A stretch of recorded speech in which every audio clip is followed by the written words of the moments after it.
White. There's no outlets, that's just on the wall.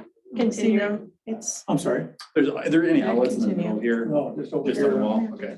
You need extension cord? Yeah, do you have one? never. We were just talking about the chairs. Yeah, those are all maybe kind of mixed up a little bit. We got rid of the Around back when one. we were working this morning, so. All right, we'll go ahead. It's Tuesday, April 19th, our regular city council meeting, so we'll do a call to order first. Jim Phillips. Jim Richards. Ryla Nyquist. Dana Bergner. Lori Novak. We have an agenda. You probably notice a lot of items have been moved to the consent agenda. A lot of invoices and things like that. So we'll talk about that when we get to it. Anybody want to entertain a motion to accept the agenda? Motion to approve the agenda. Second. Yeah, and Jim. All right, any other comments? All those in favor, signify by aye, say aye. Aye. Both same sign. Approved. Our public forum is a 3-minute time limit per person. City council welcomes and encourages participation from community members. Please keep in mind that your comments must be pertinent to city business and must adhere to data privacy rules. No employees' names may be used. Please do not expect action from the council this evening regarding your concerns. We also request that your comments be limited to 3 minutes. Speakers will be recognized only once. At this time, we ask that anyone who would like to address the city council to please step up to the podium, state your name and address, and fill out the form provided. Do we have anybody on participants?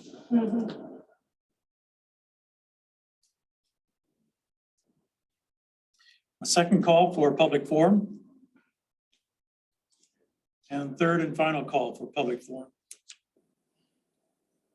We'll close the public forum at 6:32.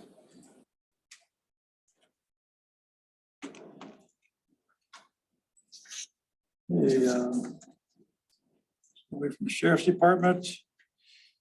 Go to planning and zoning. We have a building permit and fees for the wastewater treatment plant discussion. So,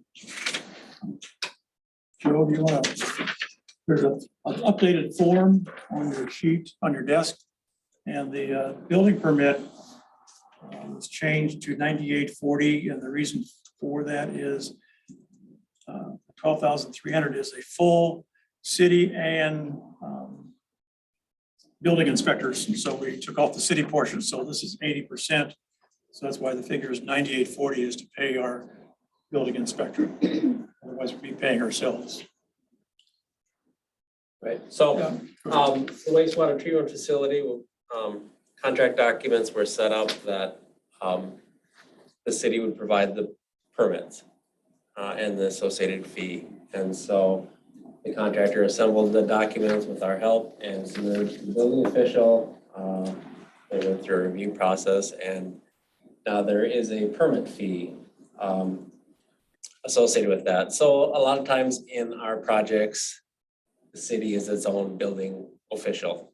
Orinoco is small enough that you hire a building official, and so there are some permit fees that we have to pay to kind of move forward and go through the process of getting the appropriate reviews and inspections completed. So if you look at the document that we kind of have here, there are some questions that we don't know the answers to, and I was kind of asking. If you kind of remember, I think this was in the packet when I was on vacation. The permit, the contract value is about $20.7 million. This isn't a normal building project. Obviously, it's a wastewater treatment facility. There's lots of underground work, a lot of site grading work. Structures aren't like building structures, or at least many of them aren't. And so kind of looking at the valuation, I made the recommendation that the building permit be based on like an $8 or $9 million fee, using the contractor's schedule of values to actually kind of look at the actual building components of the facility as opposed to some of the equipment and other components of the project. And so they've done that. We do still have, and so the building official adjusted his building permit. And I think that's basically for his inspections to come out and do the various building related inspections that are required by the state. The plan review, they've already completed. And there's apparently a state surcharge for building permit. The one thing that we don't really have an understanding of is the building permit has a zoning permit fee of apparently $20,000. None of us seem to know what that is or who gets that fee.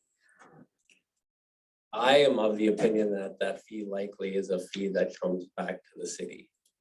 But we don't know. And so when we talk about paying these fees and specifically submitting these fees to PFA for reimbursement, we really shouldn't be submitting costs that ultimately come back to the city. And so, you know, obviously this is something that needs to get sorted out.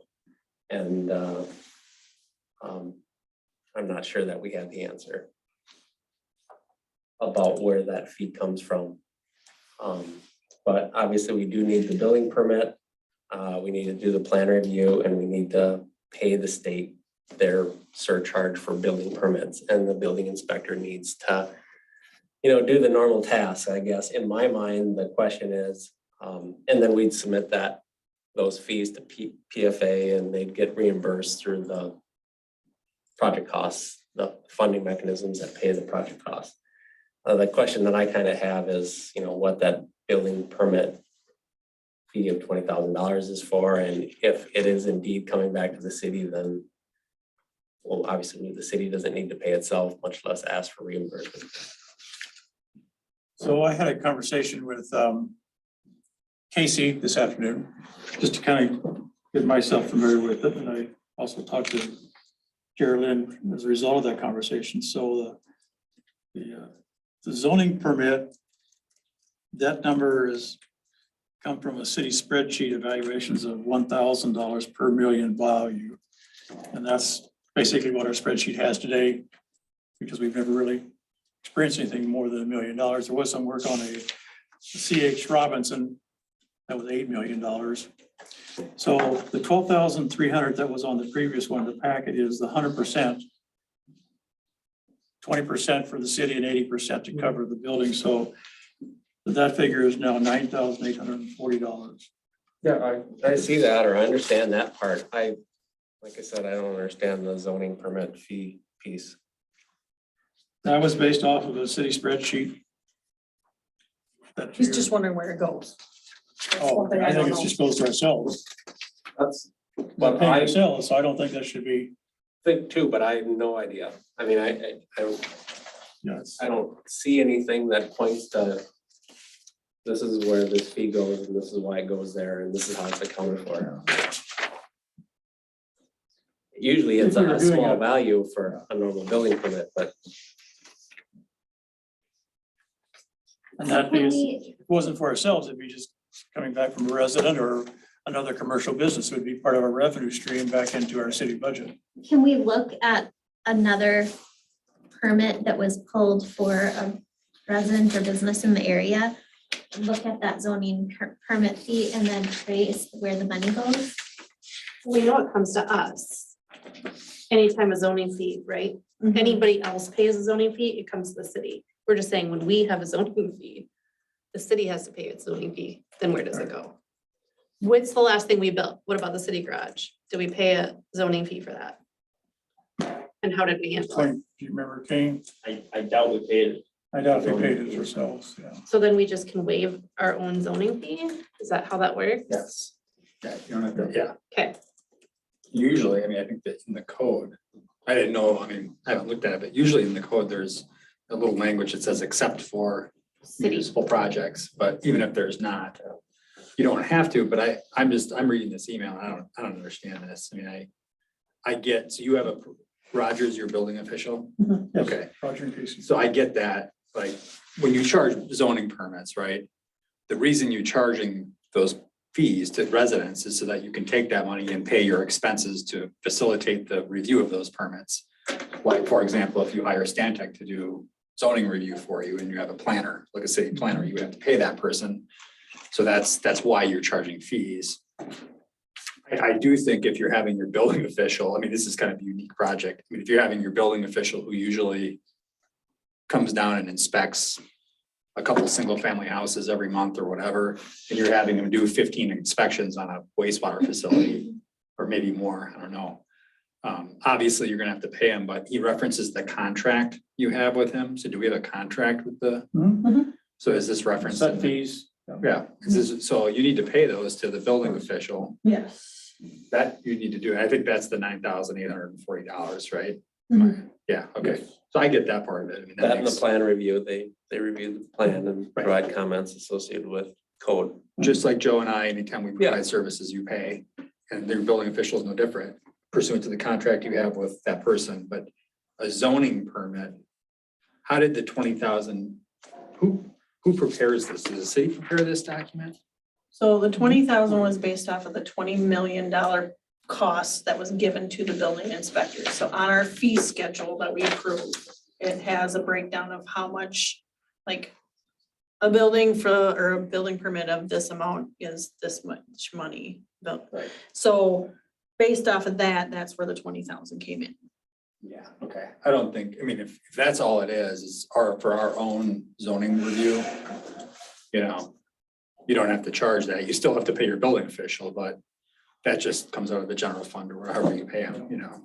So the $20,000 was based off of just a straight $1,000 per million, but with our treatment plant, and Joe can speak to this as well, but there's equipment inside the treatment plant that the building inspectors really have nothing, no say in that dollar value of equipment inside the building. So there's a conversation between Joe and we talked about that, I think, in March just a little bit.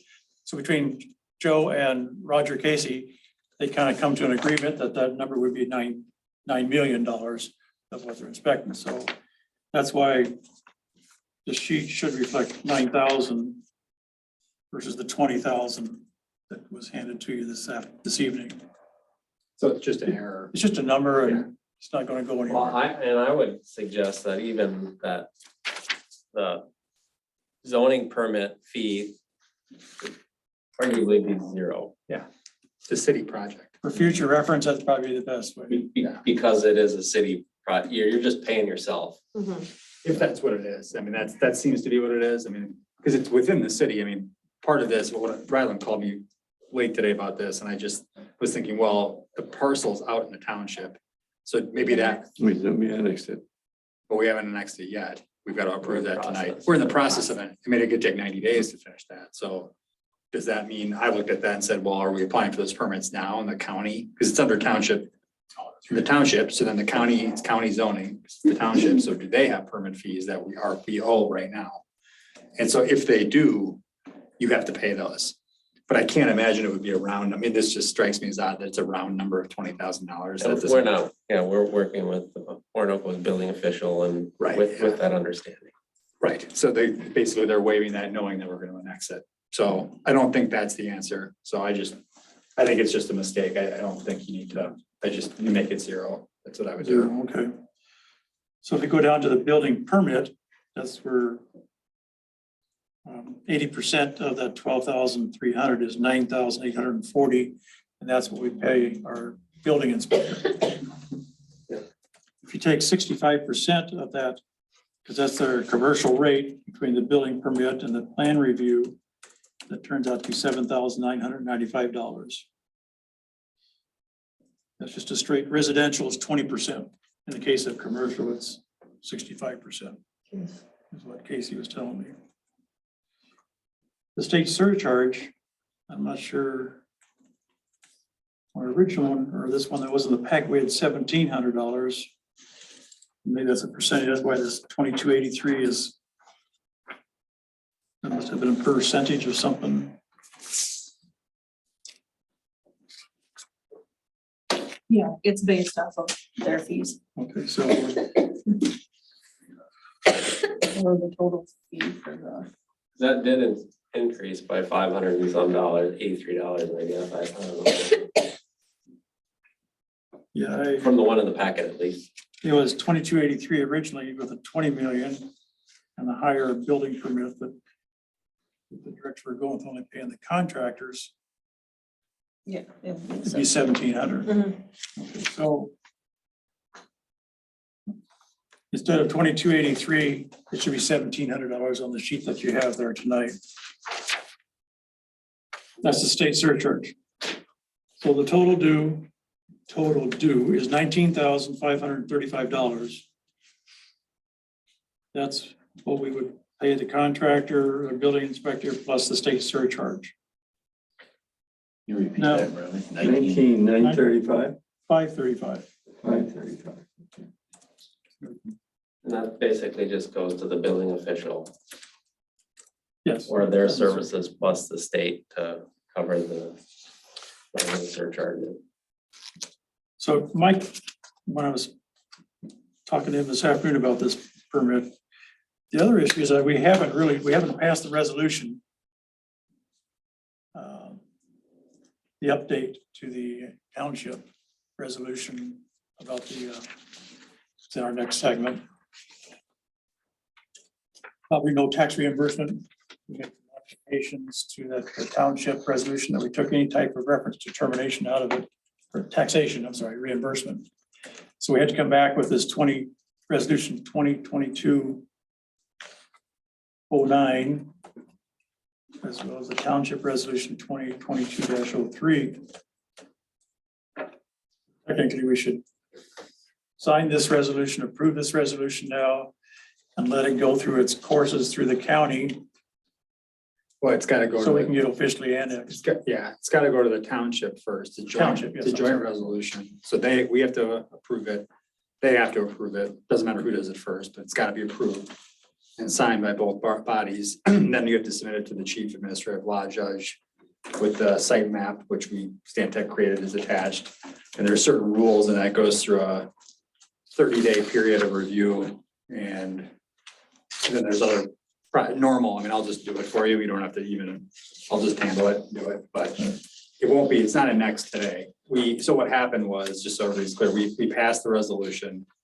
We sent it to the township, then the township read it and had a couple of small changes they wanted. One of them, the only one I need to mention is they wanted an extra statement to make it absolutely clear that this particular annexation only relates to this parcel and is not a general quarterly annexation agreement that applies to other parcels in the township, which we just added. I mean, it was already in the agreement, but they just didn't read it that way. So we added that sentence. And that's basically it. So you're just reapproving the same thing that we approved last month. But with just a slightly different language to appease them in their requests. So. So the question is whether we could pay the building inspectors this 19,000 now. It's reflecting your city permits. It's not reflecting anything from the county. So, We're not paying that to us though. sorry. They bill us for their part. Usually this goes to the contractor or like the owner and they pay that amount, which is what we're Yeah, asking to yeah, do. I'm sorry. Yes. Yeah. So that's what we're trying to ask to, who is paying that and how are we taking care of this?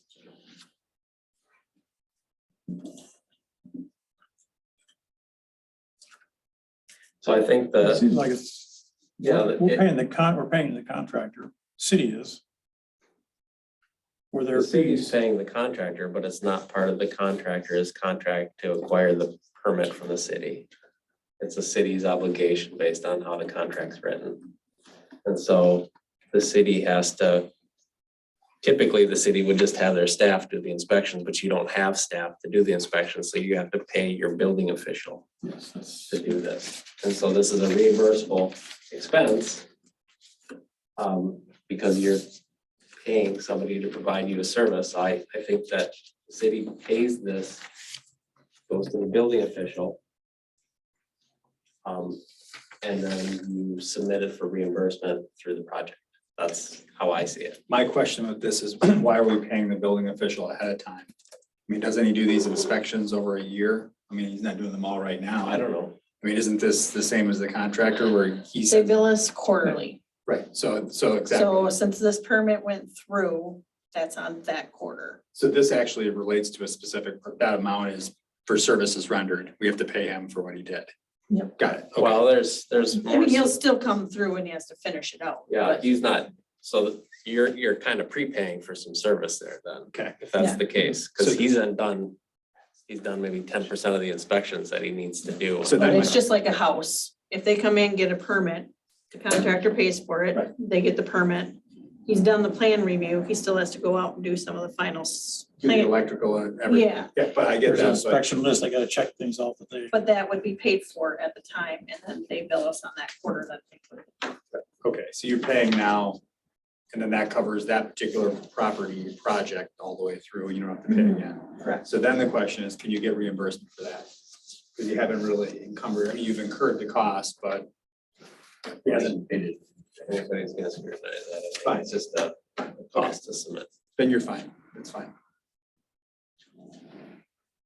I was just, I mean, so he's not gonna ask for more money in this project. This is it. No.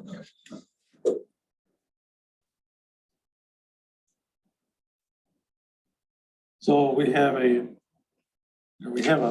building inspector at town in our budget. Right. That's where this funds would come from to pay him. So Yeah, that's fine. I just want to make sure, so I understand it now. So you're just, this is pursuant to your contract with him. It just happens to be a really big check because it's a really big project, right? Basically. Yeah, that makes sense. It's fine. It's part of the project. You can get reimbursed for it, so. So are we just marking paid and giving it to them then? Is what I need to know. Well, don't they have to, doesn't the council have to approve the? I can say, make a motion to pay the building inspector. But not that 20,000, right? No, 19,535.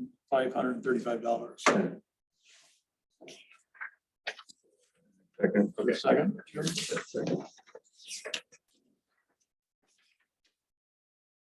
Sorry for the confusion. Any other comments or questions about what we're doing here?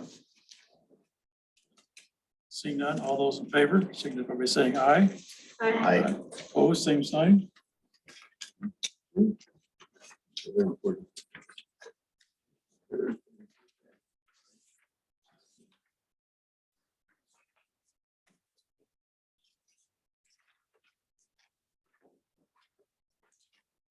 Resolutions that are required.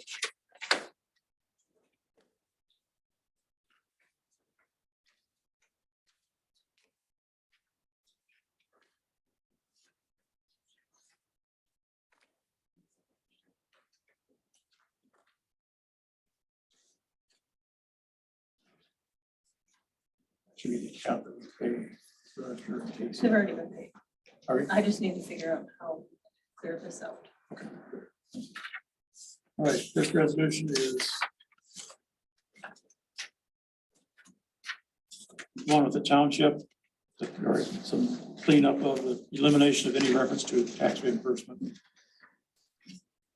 So I make a motion that we approve resolution 2022-09.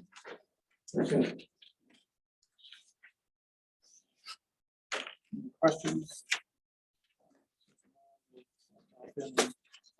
Sign this, contact the township to come in and sign it. Comments? Is the voice vote then? Aye. Aye, Aye. both same sign, approved. One is 20-10. Chester Olmsted County of Governments Resolution. The draft resolution for each jurisdiction that's listed. Membership that makes up the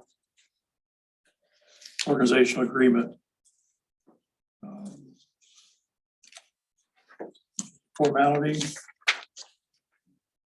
All cities representation is Byron and Pine Island, I think. Stewart. I make a motion, we approve resolution 2022-10. 22-10.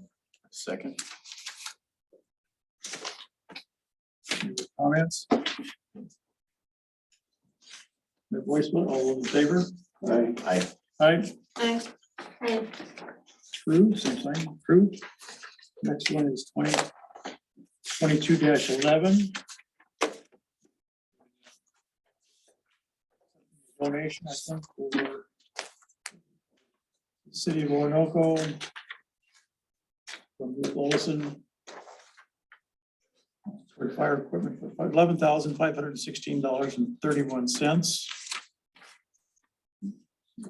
I make a motion to pass resolution 2022-11. Second. Jim, okay. Very nice donation. Yeah, isn't that? That is great. So just the resolution, it says fire equipment, and I'm assuming that's our fire equipment in the 425 account, the 4M account versus in the capital improvement versus the fire equipment fund in the normal budget. Now we have our budgeted items for fire equipment, and then capital investment fund, there's also an investment account in fire equipment. Number 425 is the accounts we will refer to it as. That's where we So earlier we got a $60,000 donation. Pine Island Bank gives us fire relief, a donation of $1,000 and 500. This is, I believe that's where this funding would go. Can you speak to that, Jim or Kane? I probably can, it could go either way. So did the grantor or the donee or donor, did they specify? yeah, fire equipment. That's in the resolution. Did they make a written letter saying I donate here or? Dan was here, he could answer that, I'm sure. I'm sure Dan's got a letter that explains details. Yeah. Right. So He you, said he hasn't brought anything over to us yet. they haven't provided the actual money yet? No. Okay. So, I mean, usually what you probably want to do is put that right in the, I mean, I think you can approve it as is, but just if it's for a purpose, there's a big difference between a donation, just a donation, and then a donation for a purpose, like to the library for the purpose of library books. So when you accept donations like that, you have to make sure that you segregate that money and that you can prove that you've used it for that purpose. So if you have a separate fund, you might want to just adopt the resolution and direct city staff to send it to whatever fund, the fire fund or whatever. Does that make sense? That's fine, we just need clarification from Dan, yeah. Yeah, and yeah. So I think you can adopt it, it's fine. It's just be careful with that when you do those. Yes. You gotta be able to prove that you spent that money for that purpose. So you gotta give the money back. So in the resolution, it says, put in their account toward fire equipment. Right, and then, but he just said there's two accounts. That's why I asked that. Well, One's fire equipment, the other's capital goods, right? Or capital expenditures, Capital improvement, investment the fund. capital investment, yeah. yeah. So we put it under the fire equipment fund is what we would do, I would think. So. Yeah, or we Well, we- just say, okay, so I say I make a motion that we pass 2022-11 and the money is put in the fund designated by the donor. Right. Okay. And then what you'd want is just have them send you an email or whatever and just say, maybe send them an email and explain, here are the different funds we have, here are their purposes. Please clarify which fund you'd like the money in and how you'd like the money spent. I think we should talk to Dan first because the executor lives in Florida. Yeah. It's a sister around here. So I'm sure she really has no idea, but I think Dan could give us that direction. Sure. Should we table this one? We can table it to May for further, or we can do your motion pending. Yeah, review pending of the actual donation account. letter. Yeah. Well, I think you could just make the motion to do it that way. But that, city staff can always bring it back if you can't reach the people. And then you can just do a new resolution, 2022-12, rescinding 2022-11 and directing whatever. But that way, as long as the donor, when you receive request like donation letters like this, you should, I don't want to say push back on them, but just make sure you make them write clearly what the money is used for, like for the library is different than for the purchase of library books. Like those are different things, right? Yeah. So- capital versus- Correct. So you want to just make sure, I mean, specify in the resolution, like either it's going to go into a special fund or accepts the donation and hereby accepts the donation of that and we'll use the fund. We'll segregate the funds and use it for this, whatever, you can, any number of ways you can do it. It's not a big deal, but I spot that and I say, you got multiple funds. Mhm. Yeah. You go spend this on something and then they find out, what did I spend, what did you spend my money on? And they're like, well, that's not equipment, and then you got trouble. So So I think Jim's motion reflects I agree. I city think, staff looking at it. yeah. I'll second his motion. Can you restate the motion? Yeah, So I make a motion, we pass resolution 2022-11.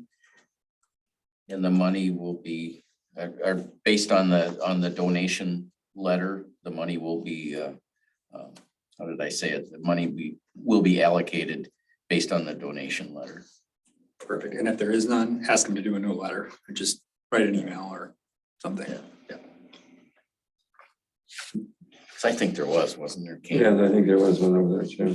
'Cause I thought that was at the meeting. I thought I heard that. Okay, voice vote, all those in favor? Aye. Aye. Aye. Aye. Opposed, approved. Next item is resolution 2022-06, which is a resolution appointing election judges.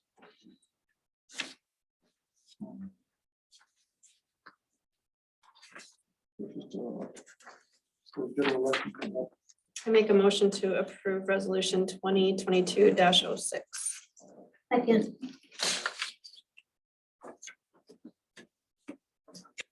Any other comments? It's a good group. Normally just 4 judges that we have all the time for up here for election judges. Is that the normal number? Or is it just, it says a There's minimum? 4 from the township. So it's a minimum, so you could always have more than 4 then, right? Oh, yeah. I'm sure that's plenty. Yeah, but there's a statute that sets the minimum and a lot of communities are having trouble getting the minimum and they're having to do reduce polling places and stuff. So, yeah, you can take as many as you can. Yeah, I just, I'm learning on that part. Any comments? All those in favor, voice vote. Aye. Aye. Aye, Aye. that's passed. Water and sewer. First item is the Cedar Woodlands HOA agreement.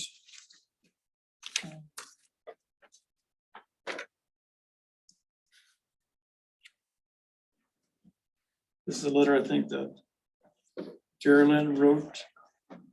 Mike's input probably. I wrote it, but she's sending it, but it's just to follow up on that issue where 19 years ago, they entered into a development agreement to build Cedar Woodlands HOA or Cedar Woodlands development.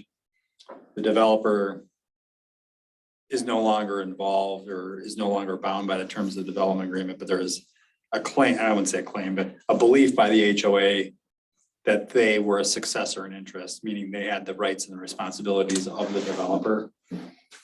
I disagreed with that, but I basically told them it's in their benefit that they not be bound by that agreement.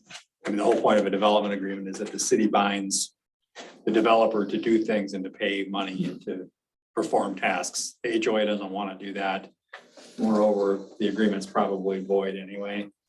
So instead of, they wanted an amendment and I just suggested we write them a letter terminating it, which he was pleased as punch with, and I sent this to him and they're good with it, so.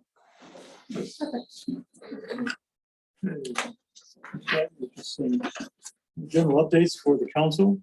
So Ryland, you better approve, so in the letter it says, Oh, the meeting minutes of today's meeting are attached, showing that you approved it, so I asked for a motion to approve that letter.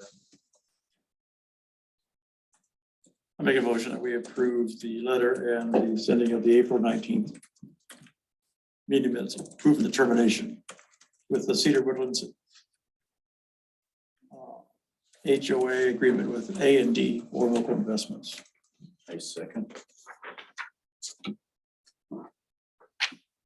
More comments? If not, those signify by saying aye. Aye. Aye. Aye. Opposed, same sign. Approved.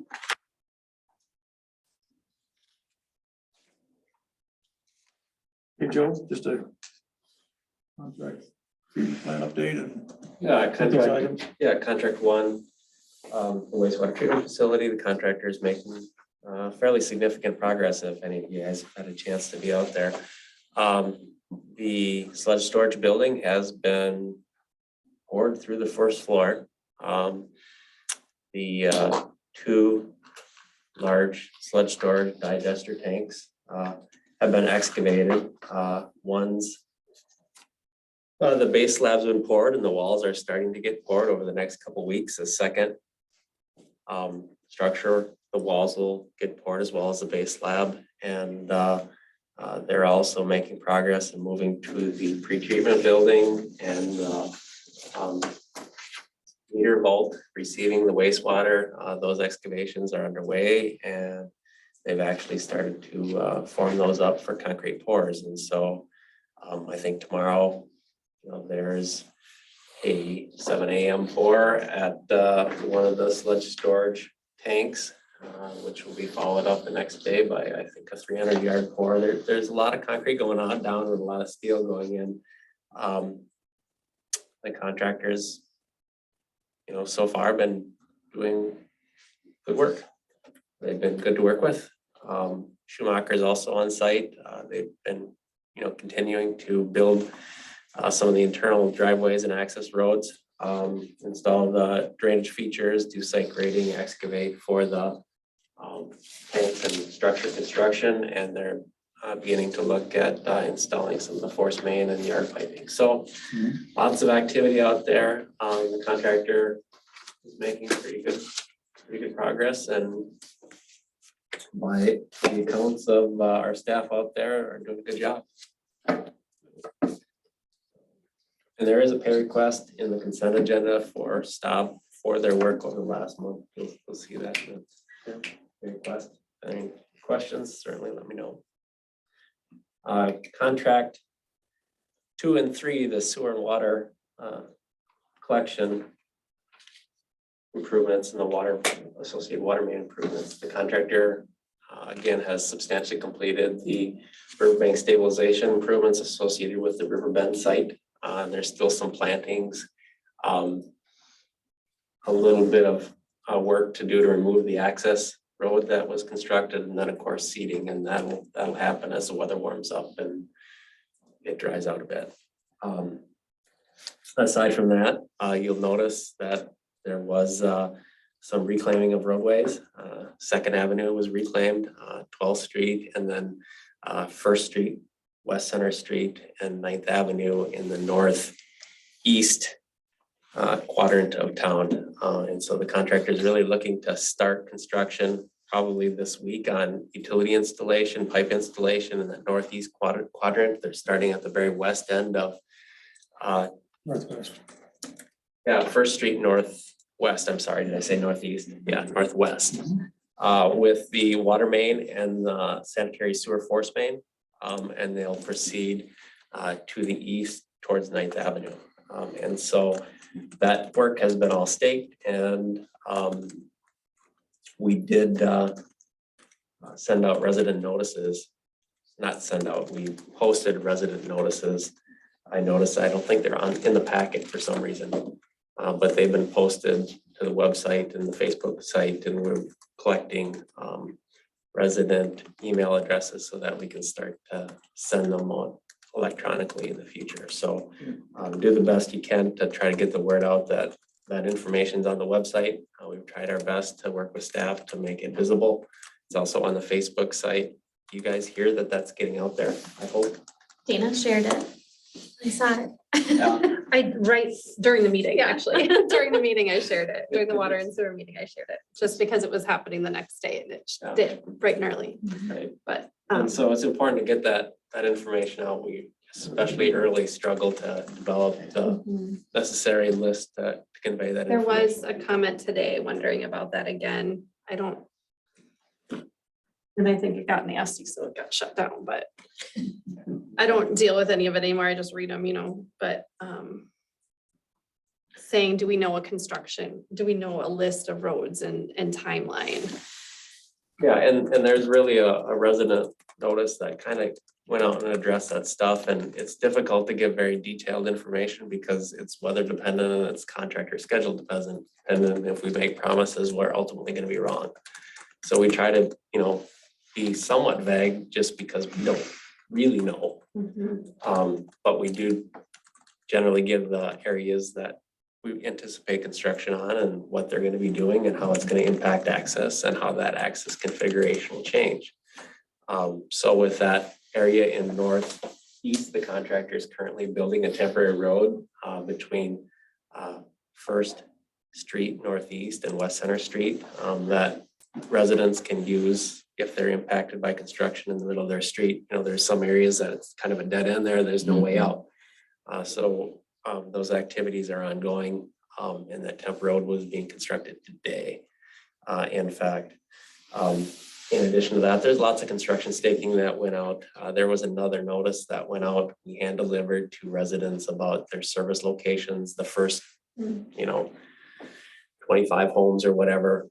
We've staked their service locations and, flagged them with blue and green and kind of described how that process is going to work and said that, this is your location. We'll meet with you if you have questions. And so that type of thing and moving forward. On the other side of town, the contractor is anticipated to start work next week. The second crew that will begin in River Park at lift station number 1.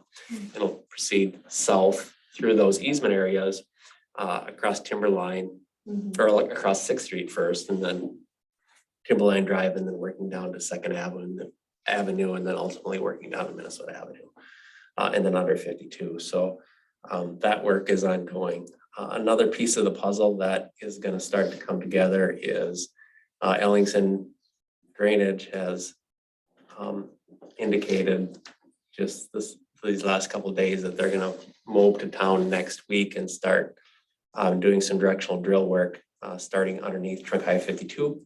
There's a water main that goes over to the northeast part of town under 52 and then under the river in that area, and that all gets directional drilled. So there's a big casing that needs to be installed and some directional drill work. And so then they'll kind of follow that up with some water main along 5th Street Northeast in the weeks after that. So, there'll effectively be 3 crews working in Orinoco starting next week.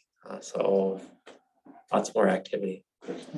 So one question I have, Joe, I've gotten a few calls from up on West Center.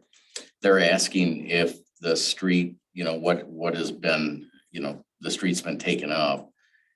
And It's been reclaimed, yep. yeah, and there's a ton of dust hitting the houses and people are complaining. They're wondering if we're going to be spraying like chloride or whatever it is that you spray, to keep the dust down. We're not going to be spraying chloride periodically. The contractor can water it. That is a requirement of the contract. I guess I haven't received any dust complaints. I received one this afternoon, late afternoon, I'm sure to I say. got 3 of them. I think Kane received, same person, but yeah, it's. And some of that's just, it's inevitable given the circumstance. There's going to be dust. We're going to get that complaint.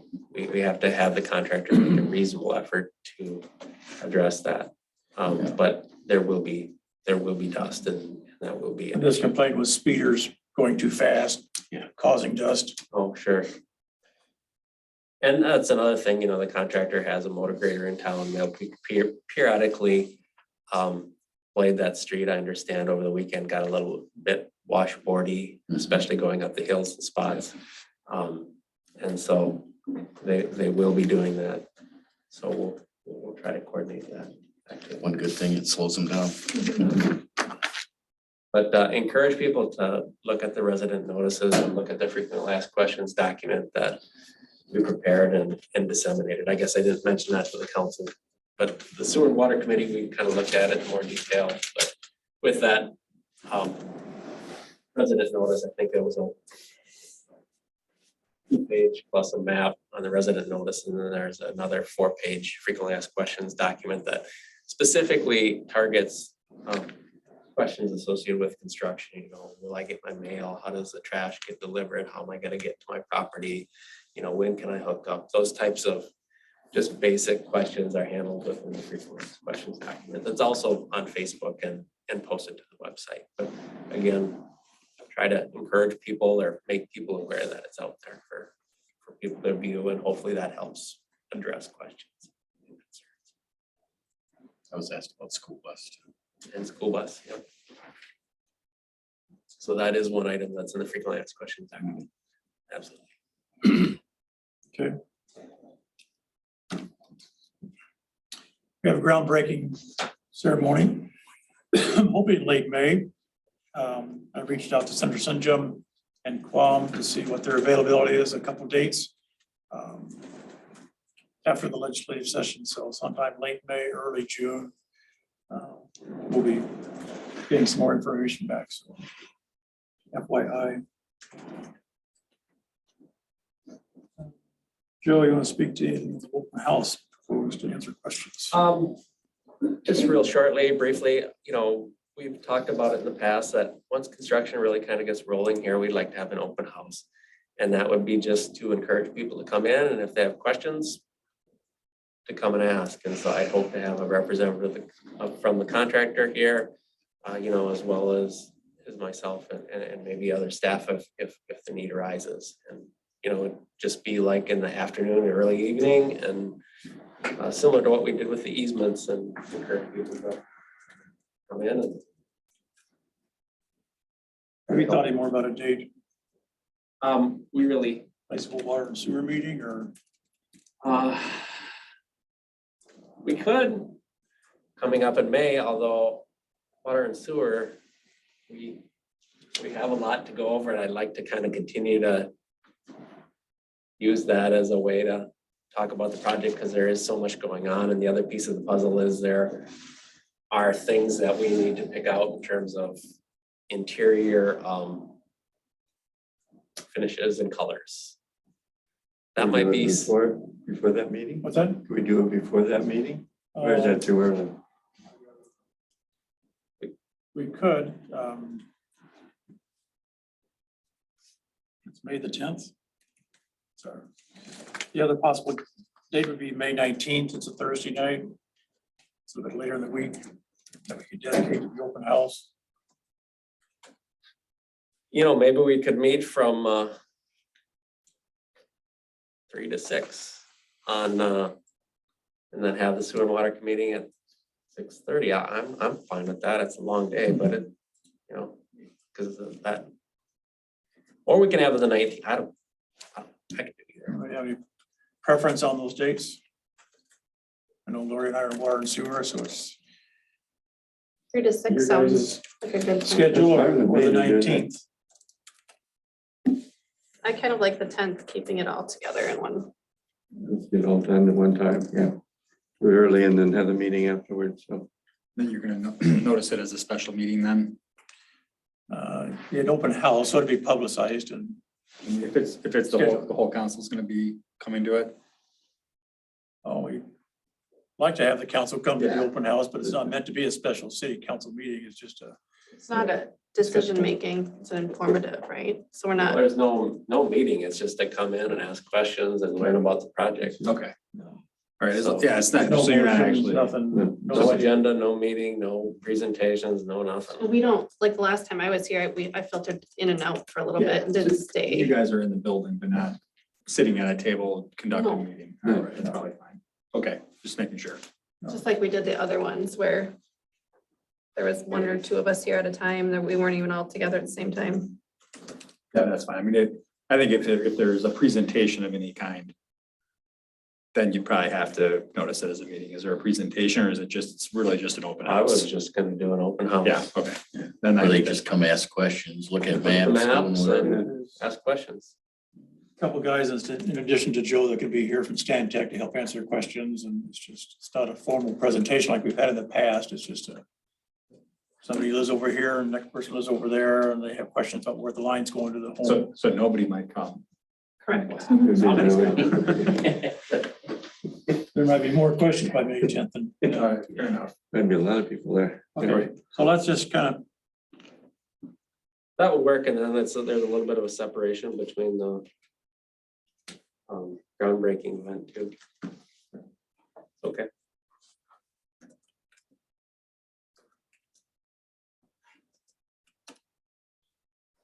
So you'll just work with city staff to get whatever needs to be publicized on Facebook. Yeah, Yeah, I website. think so. And I'll put it in the resident notice number 2. That'll go out. So Okay. From 3 to 6. that's what I'm Meeting proposing. starts at 6:30, so. Okay. So I make a motion, we have a public open house to answer questions on May 10th from 3 to 6 PM. I second. Any other comments? All those in favor, signify by saying aye. Aye. Okay. Last time is just maybe frequently asked questions, and you've kind of commented on that. It's out there, so. Yep. I see our copies are empty off the table. Oh, If we need more copies made, or we had the questions and No, make the updated ones. yeah, those are. Can we throw those away or are they still? no, don't need to be there. They're still pertinent.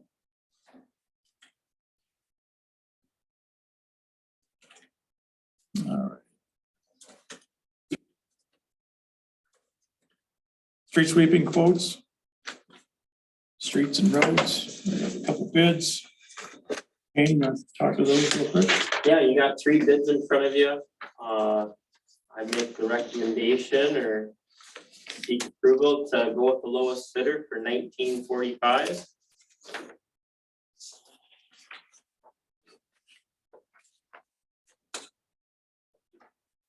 That's, Have you used these guys before?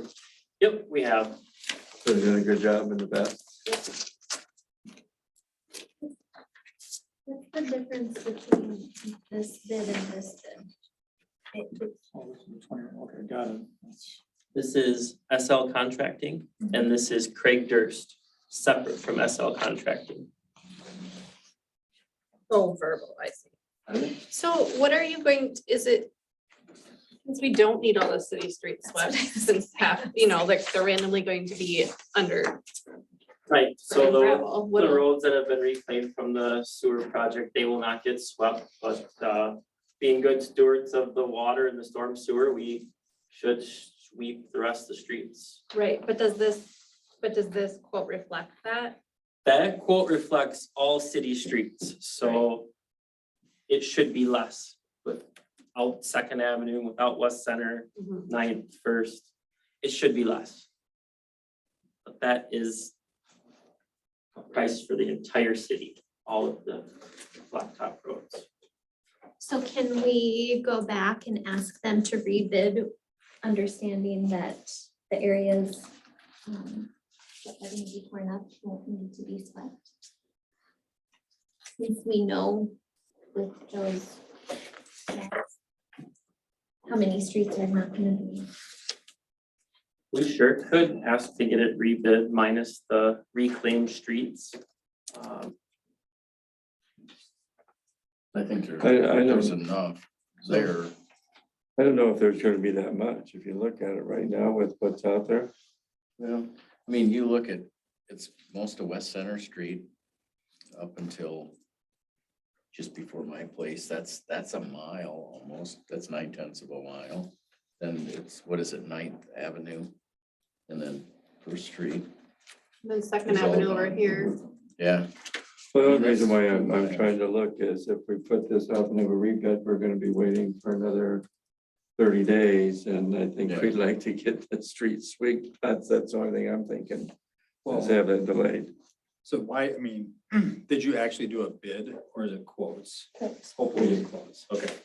All the contractors and said, give me a quote for the entire city. So this is not the type of contract you would have to resolicit everybody. If you pick that company, No, you can you- just go negotiate with them and say, can you please reduce it by $300 or whatever. yeah, we're gonna take 5 miles of streets off or 3 miles of street, can you drop it?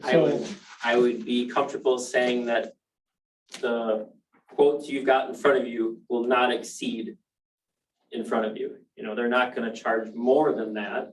It would be less than with the streets that are reclaimed. Right, but they could just charge us the 1,800. Because that's, 1945. So in our packet, there is a quote from SL Contracting dated March 23rd, 2022 Yep, for $2,750. yep, So he gave you a figure that you wrote here for 1945. So is that taking the streets out? that are different reclaimed? contractors, Pardon? different contractors. You're looking at 3 different contractors. Craig Durst for 1945, Wiggum Trucking for 25 something, Right. and then SL Contracting for 27. Oh, I thought Greg Durst was at SL. No longer. Oh, that's okay. Yeah, I was confused because on Yeah. basically the same letter. okay, so, That's why I did a big X across the, it's the logo. so then, and that was only a verbal. So that this is the lowest bid is 1945 Correct. and it's only verbal. Yeah, I mean, if you can negotiate lower, because they could just say, well, we agreed on 1945. My experience, Craig's fair. He You would understand. I think he will charge us accordingly and fairly. And we had fuel costs that have gone up too, and some of the other stuff that's associated coming up to this year. So looking at the difference from last year to this year isn't that much. So I make a motion that we approve hiring Greg Durst to street sweep up to $1,945. I second it. Any other comments? Seeing none, all those in favor, signify by saying aye. Aye. Opposed? It's approved. Bathrooms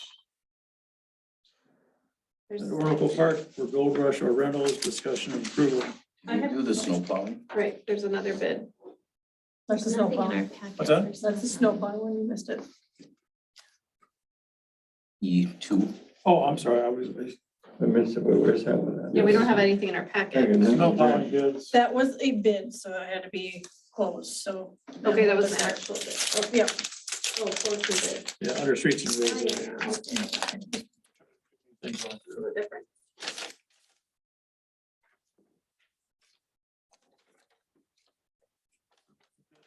Jason Ottman, excavating. Let's see, it's got individuals.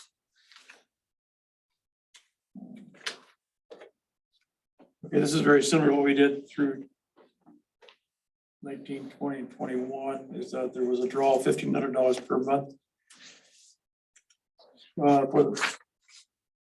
Starting with the month of December 2022 through March of 2023. And December of 2023 through March of 2024. There's a 2-year contract, okay. Fuel surcharge will be submitted for cost incurred for diesel fuel at market rates over $4 per gallon, and only if the market rates exceed $4 per gallon. The current market rate is $4.95. And so there's a fuels charge index on the second page. This is the only contract we got. Okay. So he identifies plowing truck, snow removal, remote sanding streets at $95, salt sand per yard, $55. Pickup with plow and sander per hour if needed, $75. Cat motor grader per hour if needed, $185. No sales tax.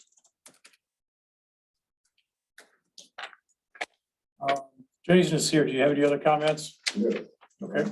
No, what it amounted to on the fuel surcharge is like, if it went up, say fuel goes to $7 a gallon, because we have no idea what it's gonna do. It went, like, if it went to 7, the fuel surcharge would amount to about 300 to 400 a storm for the city, is what the difference would be. Just to give you a ballpark of what, you know. I make a motion, we approve Ottman excavating for the street Snow plowing bid from May 1st, 2022 through April 30th, 2024. Second, Jim. I would just want to just discuss it a little bit. I think last year we had quite a few times where I mean, we had people complaining on my street in particular. There was times where it would get half done. I just want to make sure, since we only have one bid, and I know we've used you quite often, and you've done we hit our mailbox this last year, but you came back and actually cemented it in a bucket for us, which we weren't expecting, so that was really nice. It was the guy who drives for me who did it. Yeah. He backed over it that one night, and But- I seen it the next day, so I did We something. were really thankful. We did not expect that, and so that was really nice, but I know staffing was, I think, an issue for you Yeah, it this was. last year, Yep. which I know was for a lot of people. Making sure that, you know, there's good communication, that residents feel like we are listening. If we're hiring the same company year after year after year, and we're getting complaints, whether it's, you know, mailbox knocked over or, you know, only half the street is getting done type of a thing, that we're able to let Jason know that those are the things that are coming in. I just, I mean, I want to be respectful to you. I just also I had quite a few people comment. I've had a couple of comments too, but basically the ones are at the cul-de-sacs. Yep. And then this is, cul-de-sacs are, I don't know, Jason, you want to speak to it, rather be? Yeah, Why don't you cul-de-sac. come to the podium real quick? The end of the cul-de-sacs is, you know, the roads are the most important. People have to get up and down the roads to get, so what we do is we go in, we'll make a loop around the cul-de-sac. We do the roads, and then we'll come back later and plow the actual cul-de-sac out, because if we go in and do every cul-de-sac at the same time, I mean, there's a whole bunch of roads that are sitting there that are covered with snow and are not getting it. So as far as to come in and do a cul-de-sac every time we do the street it's, you know, when we get to the end, that's how we'll start working our way back. But I mean, nobody wants to be the last street plowed, right? Yeah, I think living at the end of the cul-de-sac, it was oftentimes that, like, the plow would go down one side of the street, stop, and then not do the other side of the street at all, the entire rest of the way back up. And like, there were times when our buses stop in our cul-de-sac and have to turn around back up, and there was no possible way that the bus was gonna be able to get back out. So I understand the idea of wanting to do all of the streets before you do the cul-de-sac. It's still, Well, typically, I mean, and I'm just speaking for myself, it could have been my driver who did it, but I would never go down a street one way and not plow it going the other way. So, I mean, I don't do that. We don't. And as far as, you gotta turn the truck around, so you plow as you go around the circle, and then, like I say, we usually just come back and catch the cul-de-sacs later, but I'll make a note and pass it on to my driver, but. Another kind of a strategy or how you approach the roads. Yeah. You want to explain how you start at the south and work towards the north and why you do that? Well, because that's where the bulk of the house, I mean, we try to do the highest traveled streets, I mean, the most used, more obviously Main Street and the frontage road are the first roads done, and they're always gonna be the first roads done, because that just makes sense, so. And we usually just work our way through doing the most populated areas to the least, you know, is how we try to do it, so that's the reasoning behind it, I guess. In case those questions come up. So that's- Yeah. So in one question I have, Jason, Sure. so if someone's forgotten, you know, just because of staffing, and it can happen, you get a different driver or whatever. Usually doesn't happen, but, because after we've done everything that I know of, I usually go back and check most. of Okay. it myself, so to make sure, but not, I mean, if I've been plowing for 15 hours, it might sometimes, you know. Okay. But yeah, if something gets missed, you certainly can call me. I'm sure y'all have my number. Should that come through Kane? Usually City Hall will get a call or I'll get a call, and I got Jason on speed dial, so. Okay. Should we pick up the sheriff? So we What's that? should we get the We have a sheriff? vote on the Let's table. vote here first. So Okay. all in favor of the contract? Jason signify by saying aye. Aye. Aye, opposed? It's approved. Sir, would you like to comment on anything from the sheriff's department? Or I'm just here in case you guys have any questions. I don't really have anything that I can think of that, any issues or anything like that, unless you guys have something for me. I'm just here to hang out. You can see my face. It's been a little while, but On Tuesday or Yeah. Tuesday night. so. I had a comment today from West Center Street. People appearing to speed. Okay. All right. One of the neighbors there. We will FYI. keep an eye on it again. We still have, working on getting our radar speed signs set up. Dane has them, the mounting hardware, so Those we are have 2 of them. movable, right? Portable, yeah. Portable. Are they on a trailer or Nope, we gotta just mount them on a post. post them out? Yeah, that'll be good. Yeah, nice. So between Minnesota, West Center, Zumbo Hills, wherever we'll move them around, keep them there. We can record the data, just like your, Yeah, it sounds like it's similar to what we were using, so. Yeah. We do, the sheriff's office, I don't know if they're in yet, they might be. We're getting a trailer as well, a speed trailer, so yeah.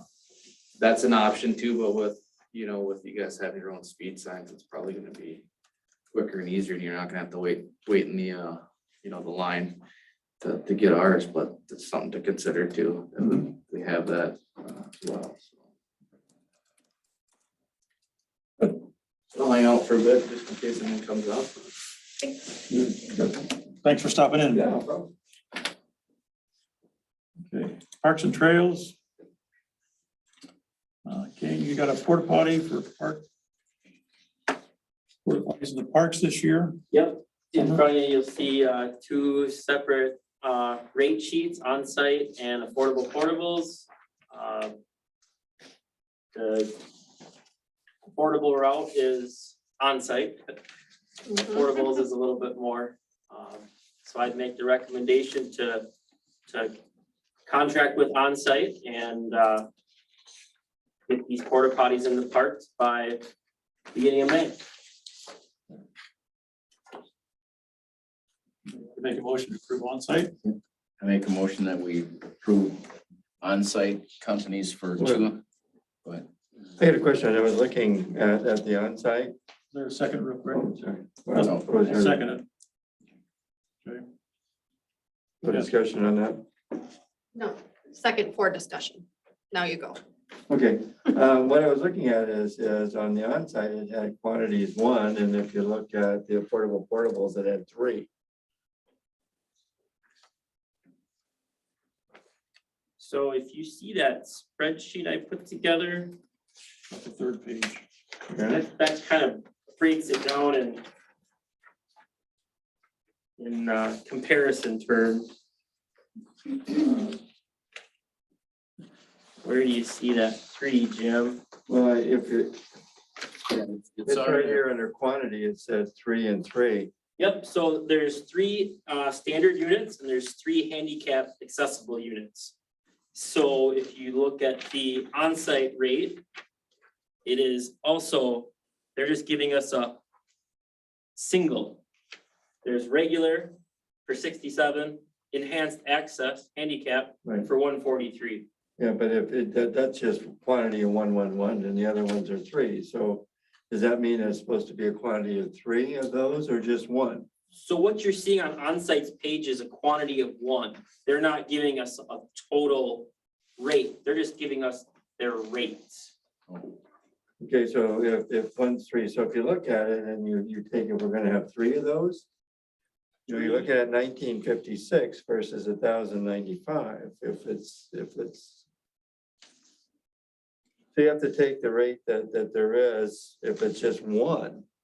On the onsite, you have to multiply that by 3 to compare equally to what you got for the affordable portables.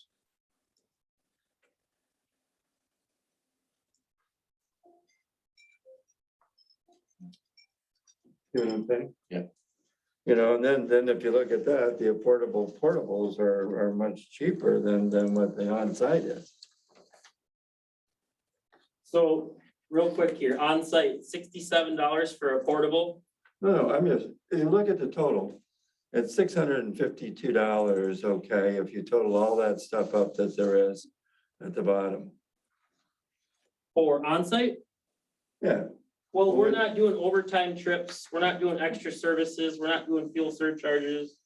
We're only doing, if you look so on you're my, looking at the 67 times 3 then, right?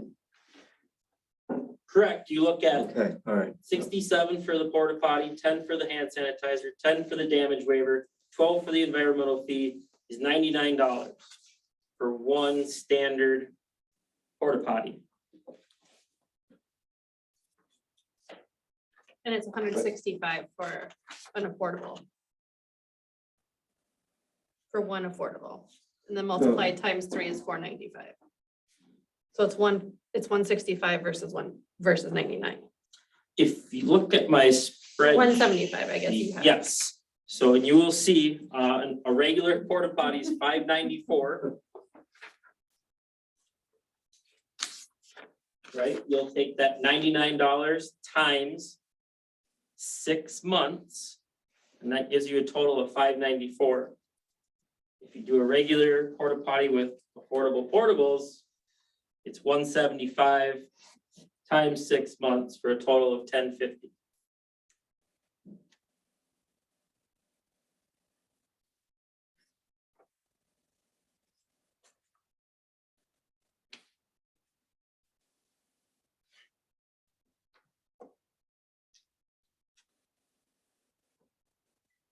I guess I spent more time looking at the estimates, okay, trying to figure that part of it out, okay? And so, yeah, there's And a so- lot of extra additional charges that we won't be doing. Overtime, the extra service, those aren't included on a weekly basis. You're only doing the 67 plus the 10, plus the 10, plus the 12. So it's this really is what we want to base our decision on. That's None of exactly. these, Not okay. That's why I not put on the that- quotes. So I was apples looking to at apples. those, yeah.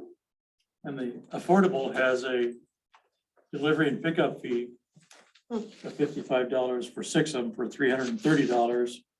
That's not on your spreadsheet either, so that's another.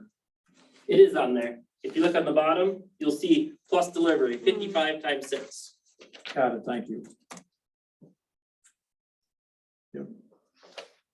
On-site's always done well. I mean, they're fairly clean at the parks. So it's weekly service, they'll be out every week.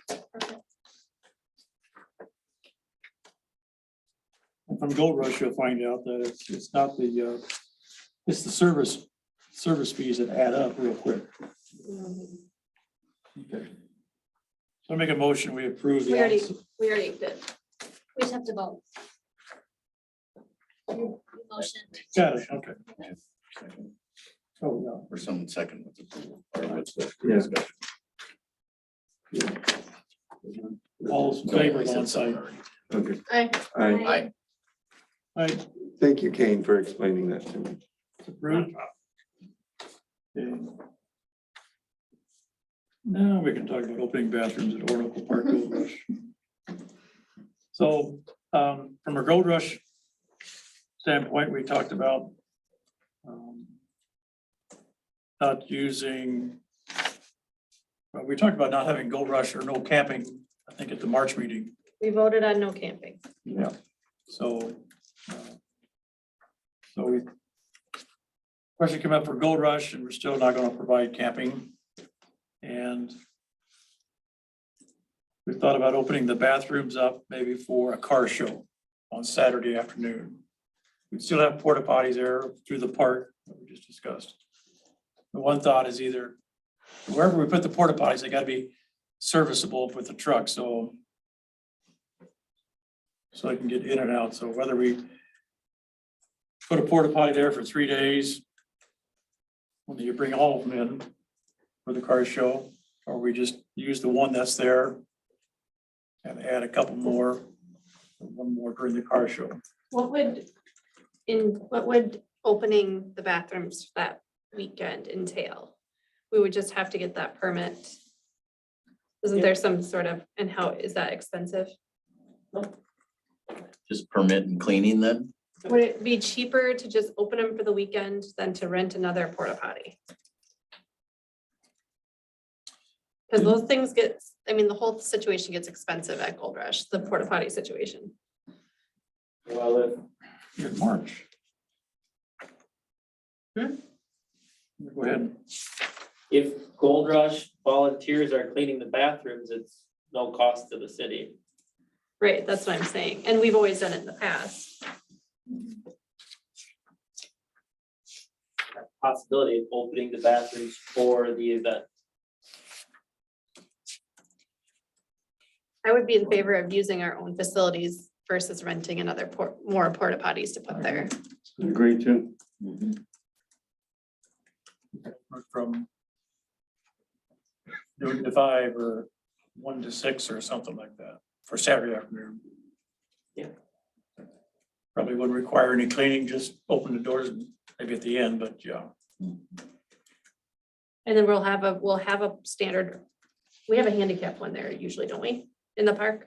There will be a handicap at Oracle Park, yes. Okay, so that will be there throughout the weekend anyway, and then we can just open our facilities for the, I mean, we could talk about opening them for the entire weekend. I don't know. Thoughts? I think unless we're having things there, we should leave them closed. Close. If we decide we're gonna have extra things there, then maybe we open them. You know, people like using the showers, but that's, Could you open and close it just when we have everything going on and then lock it up at night to make sure that it stays secure at night? we can do that too.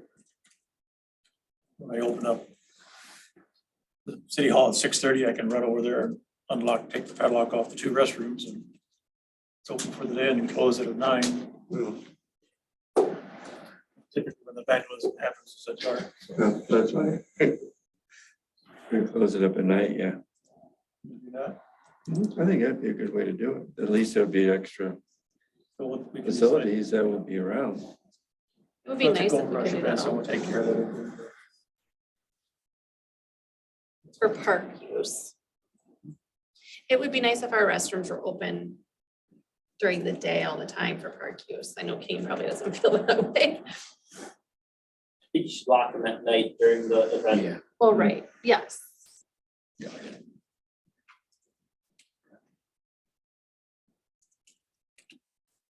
So for a Gold Rush, we can open and close them on Thursday, Friday, and Sunday morning till Sunday afternoon. And then we can Friday, Saturday. take turns running toilet paper like we did last year.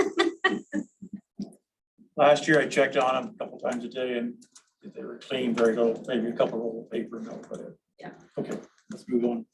Do we need approval? I make a motion that we opened up the Oracle Park shower or bath restrooms. August 18th through the 22nd. From 7 a.m. till 9 p.m. That late. Why the okay. 18th? What's that? Well, let it go that late tonight. Problem. Okay. I'll second that. Why the 18th? That's a Thursday. But the people, if we don't have campers, then why would we have to do the 18th? I was doing Friday. So it would be the 19th through the 22nd. 19th through the Okay. 22nd. Okay, Second. you got that, Renee? Okay. From, you said 7 a.m. to 9 p.m. correct? Yeah. I don't know who's gonna be locking it up. I'm gonna be in bed at 9. I know. I won't be here. All those in favor, signify by saying aye. Aye. Next item is the Riverwood Hills paved path from Mrs. Lane to within 300 feet of the playground. There's nothing in the packet about it. We talked about this back in February, I think. And so we have sent a letter to a resident that has a fire pit right in the middle of our city property where the path would go. Have you heard anything from that resident? Okay, I went over and talked to him before he got the letter. He understood why we were sending him the letter. We gave him to the June 30th to remove the fire pit. And I told him he'd work with that date. We'll kind of depend on when we're going to be ready to move. So what we need is a motion to approve Stantec to proceed with the path paving design and solicit quotes. Correct motion? Yes. Okay. The only question I had on that one is there gonna be any development behind that, or we're gonna be putting houses back there? You know, Potentially, yeah. You know, I mean, would it make more sense to wait until that got more developed and to put a firm path in there and leave it as gravel the way it is right now? Because the kids still have a ways to make, they can make it to the playground area. Of course, yeah, it's grass, mostly grass. It starts out gravel, but most of it's and there's gravel at the other end. And this is something that's been talked about since 2010. So I was just, something- yeah, kind of wondering, because it would be great if we had the rest of that development that was going behind there. Then we knew how that all fit in there, and then to be able to put the path for the final, paving to be done at that time. Well, the paving will take it all the way up to the playground. So whatever is built behind it to the south, that'll just whatever joined into that path. And so we're starting the first leg of it. And the idea is that we want to pave all of the paths in Riverwood Hills Park. Now there's from Shady Oak Lane to where the lift station 3 is at, that's going to be a paved road at bituminous. So now we're just talking from the playground over to not Sun Valley, but Sunnyview. And then the other one is a longer one that goes over to the east to Mountain View or something like that. So, but it's something we've been talking with the residents and they really have been very good about it. We mow the path right now, but it's just something that we provided money in our budget, in our capital budget to do this paving portion of it. So based on estimates. And all the pathway would be contained within parcel owned by the city. Right.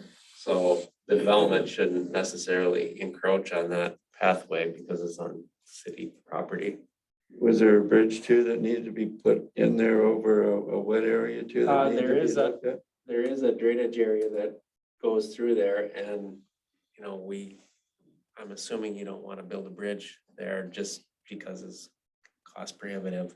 So we would probably put some relatively small culverts in there and know that at times during large storm events, the water will flow over the pathway, and exceed the capacity of the culverts. So that's probably how we. So we had already budgeted this since, Yeah. okay. oh, About that's good. 55,000 in our budget. Based on the estimate. No, I was just looking at the other reasons behind that, if it made sense to do it or Yeah, to we- wait a little bit more, off of it on how much use you're gonna get out of that.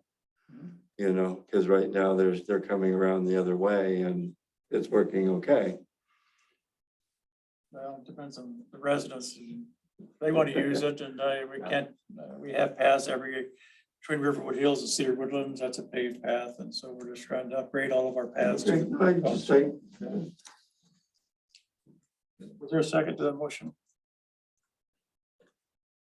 Oh, yeah, I'll second. Jim? With one question.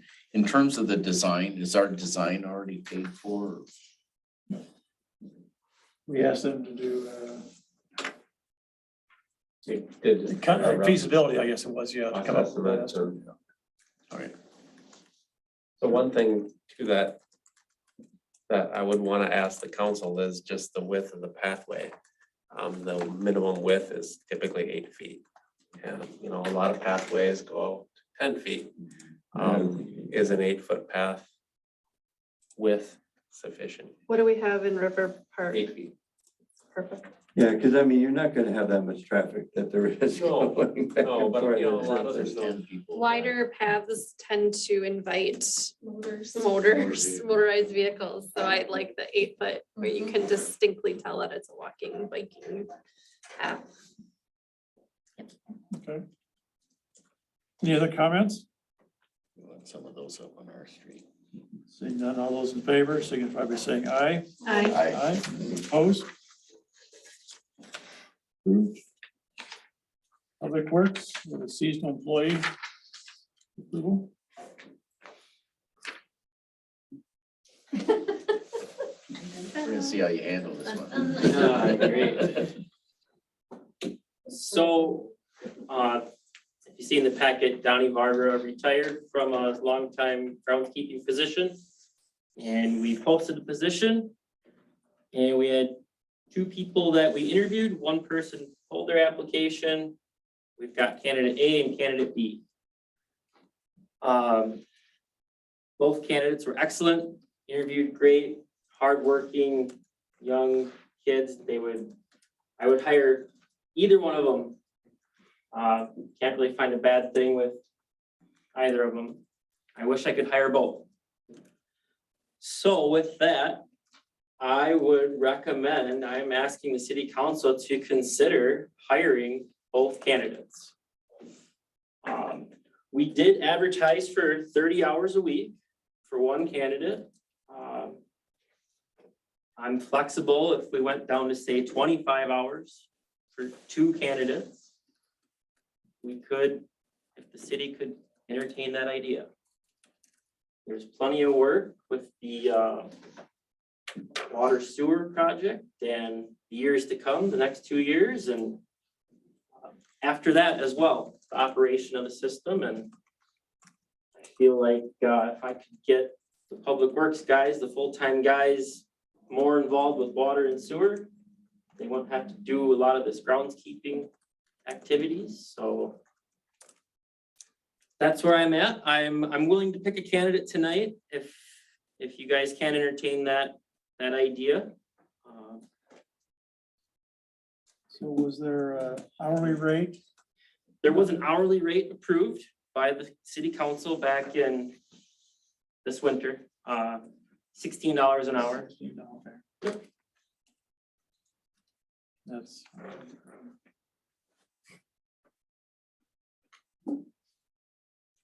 Would it be possible with the groundskeeping then to have them also maintain City Hall? Would that be included in this?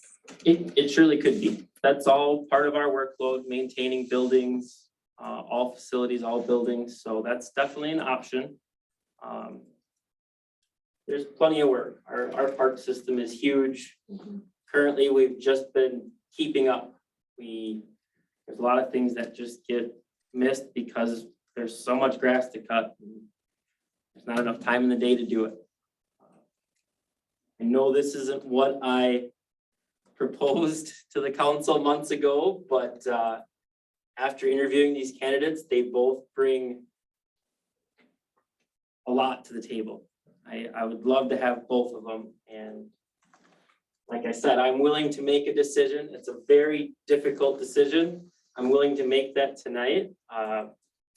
Probably one of the hardest decisions I've had to do is pick A or B. So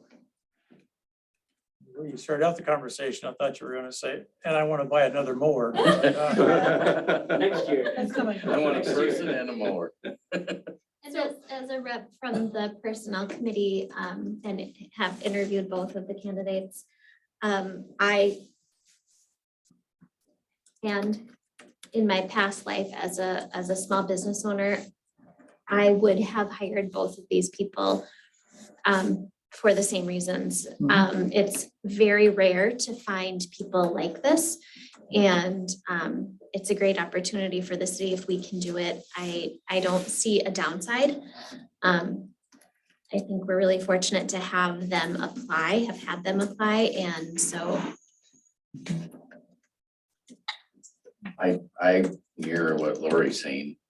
And I just think about everything coming with with the water and sewer project, you know, to Kane's point, we know we're probably going to be pulling his people for different things. And if we have two people that are dedicated, that can just hammer out the mowing. Do we have the equipment and the vehicles for the people to get where they need to be? Barely, but yes, we do. Okay. We do. Well, we got the new truck, so that kind of Yeah, helps we- out a little bit on Yeah, we that. upgraded, we do have a third mower now, that's new to 2022. We are gonna purchase some additional small engine equipment, trimming equipment. There's plenty of work, I can find work for them. These are high school students, so we only get them for 13 weeks, minus family vacations and whatever else, so that 13 weeks is our busy time. The grass is growing, people are using our parks, people are out and about, they see us, and that's when we need them. And could they potentially be driving the trailer with the pickup with the trailer then to the west side? Definitely, Is that okay? definitely.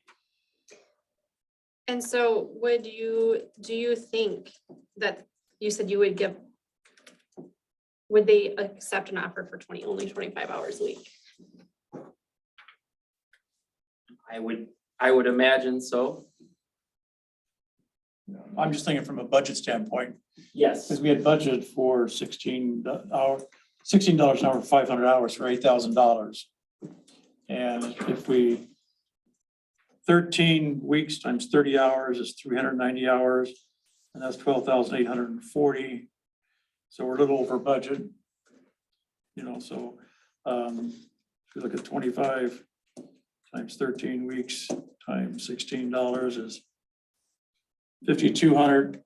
It's 10,004, so we're only over budget $2,400. But the point is, we're over budget, but the point is we're more efficient with our overall public works department and capabilities, what you need to do. So We are, if I've got the two full-time guys in the grounds crew, they're never gonna learn the water and sewer system, and I think having them available and around during construction, I think that's just gonna benefit, it's gonna benefit me, not all that weight on my shoulders of having them exposed to it and learning it from day one.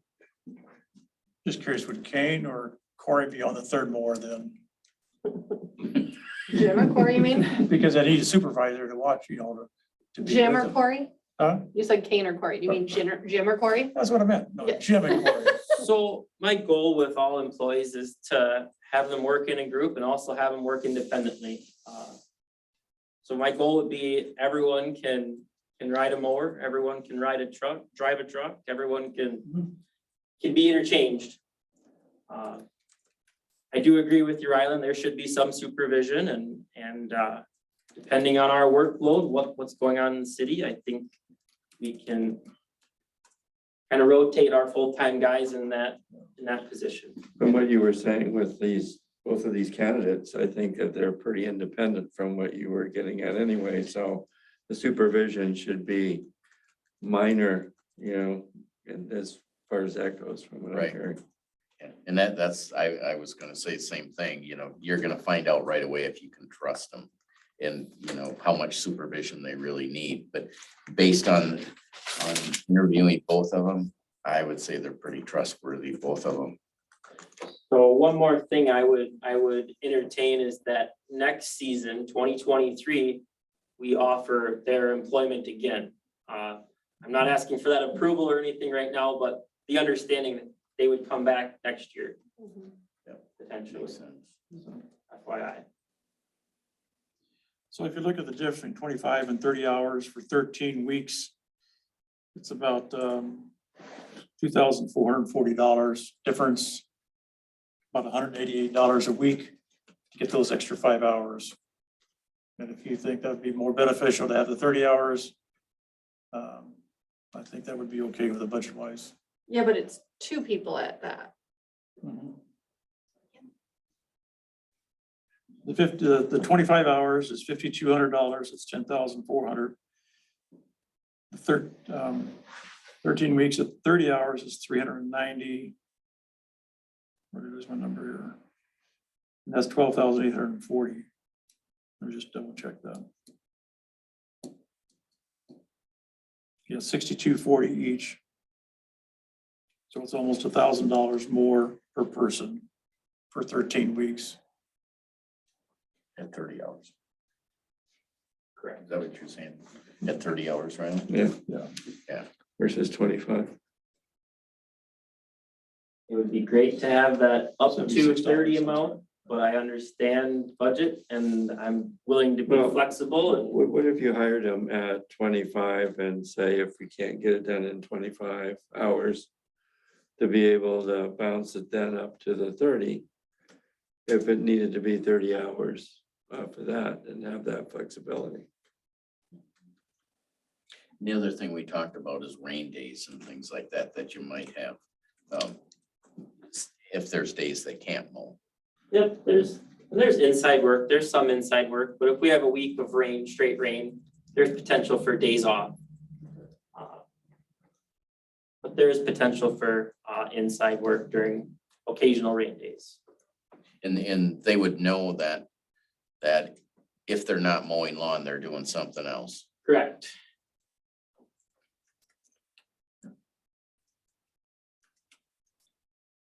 Make a motion, we hire the two individuals for 30 hours per week at the $16 an hour rate. I second. Any other comments? All those in favor signify by saying aye. Aye. Opposed? Do they have cell phones? Can you call them now? They do. I'm gonna give them a call Do they right have now. cell phones? They're high schoolers. That's the funniest thing anybody's ever asked. I'm gonna call them right now. Do you guys need their answers right now, or how do you guys want to handle that? If you get them, come tell us. Okay, How about that? Yeah. thank you, all of you. You've made my day. Thank you. All right.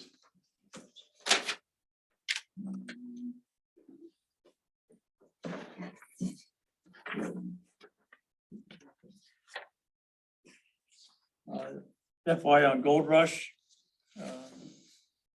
Right now, we're planning on Gold Rush being same time, third weekend, and set up on August 18th, to Thursday at 11 a.m. And all of the units from, all of the vendor lots from Minnesota Avenue, but the side streets of East Center, First Street. Hopefully, all of Second Street and Fourth Street will be closed on First Avenue Northeast. Everything will be moved over to the west side from the VFW to Fourth Street and filled in. I happened to stop in the post office this afternoon, and the lady Molly was asking about a Gold Rush because was getting a lot of questions. So I explained that to her, what Gold Rush was going to happen, and all the food vendors. The state of Minnesota Avenue, the information booth and ice will be down by the post office. But everything will be moved to the west side. That's going to help with our consolidations. And hopefully the comments now will be just, well, there's nothing on the east side. Well, we're all over on the west side. So I did call John Soap at Grace Christian Church and explained to him what we were doing. And he understood that we wanted consolidating, so he was okay with that too for now. So contracts have been sent out this week, and they are due back by June 1st, but Joanne, our event coordinator, is starting to get questions about the letter that was sent out already. So things are moving, and we've got a lot of work ahead of us, but it'll happen.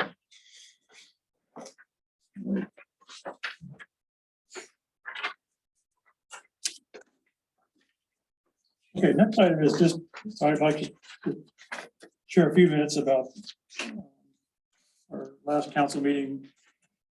We were talking about the well payback loan, and I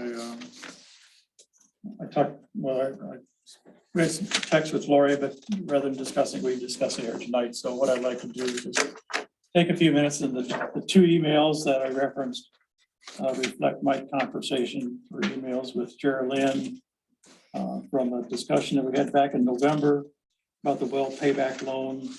And at that time, the council approved a 10-year plan, payment plan back for debt service of $231,117. 23 million. No, Wrong direction. wrong direction is right. $231,117. $174, I should say. So we had a plan of $23,117.40, annual payments, 10 years. I sent her an email in January, just kind of summarizing where we were at. And that was a January 11th. And I just made reference to transferring back to the general fund the $16,379 from the water utility fund. But at the end of that email or line, I didn't know what account number would be the proper one to transfer that from the water utility fund to the general fund. And the same thing for the $6,737.90 from the water sewer improvement fund. I referenced check with Andrew. I wasn't sure which account number it should be. But those two figures total the $23,117 for each annual payment. And I also attached Andrew's October 15th email that had the payment schedule that we approved in November. Followed up with an email on March 2nd. Just following up basically to touch base about the account number that we were looking for. Finish out that account because it hadn't been journal entries yet at that time. In that email, I did not put in the correct number. I had $16,639.50. And so as the process of doing that, that caused concern that we weren't using the same numbers as before, when that was really an error on my part. And I recognized that, and that was an error on my part. But the total number of $23,117.40 was still the bottom number, the annual payment. And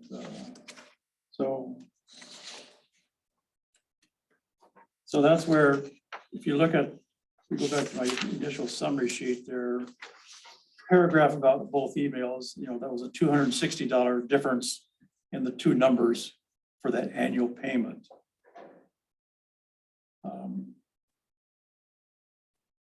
And in both cases, both January 11th and March 2nd, I made sure that, and Geraldine said, she thanked me the update and I'll review with Smith and Schaefer. So ultimately on March the 10th is when the journal entry was made between Geraldine and her talking with Smith and Schaefer.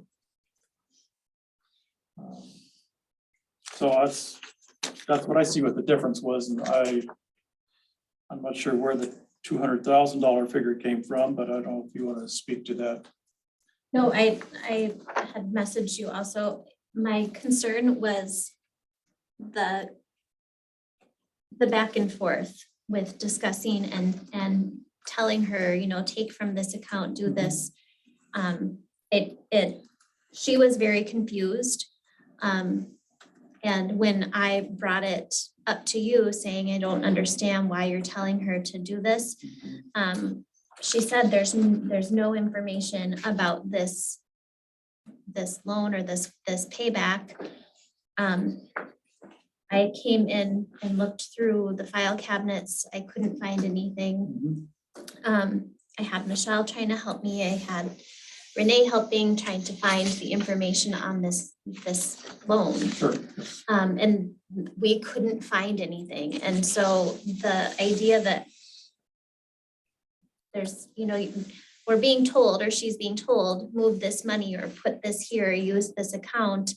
And I'm looking at totals and the totals aren't matching up. And they're also, written differently than I would imagine that they would be if we're talking millions versus hundreds of thousands. It just was very confusing, and I felt it was inappropriate that the amounts were being dictated through email of this is what I want you to do and this is the account that I want you to put it in, and that was why I brought it up. Okay. Well, I can understand the confusion that my one error caused, but I just feel like it was, I mean, it's clear that, and I think it was very good practice for Geraldine to continue to work with Andrew about the 10-year payments, just to kind of confirmation that, yes, we're doing the right thing. And But I don't even think that happened. I think that she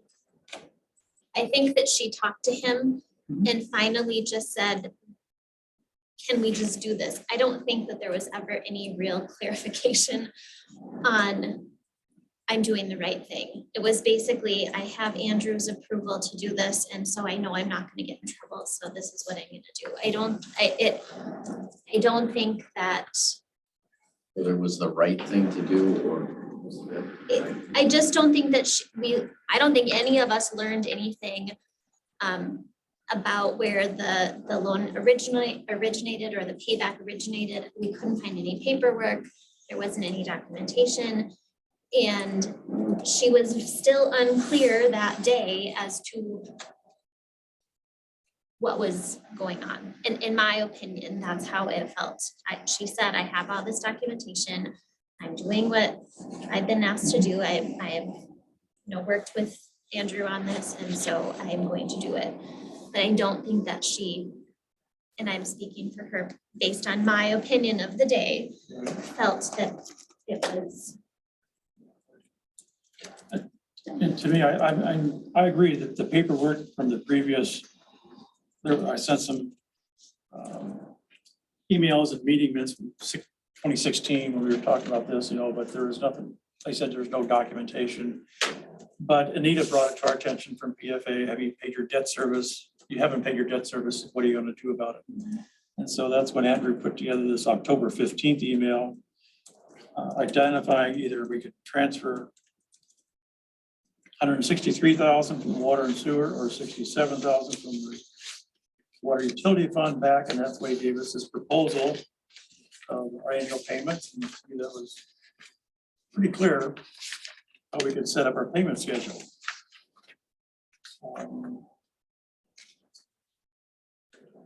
And throughout my January 2nd and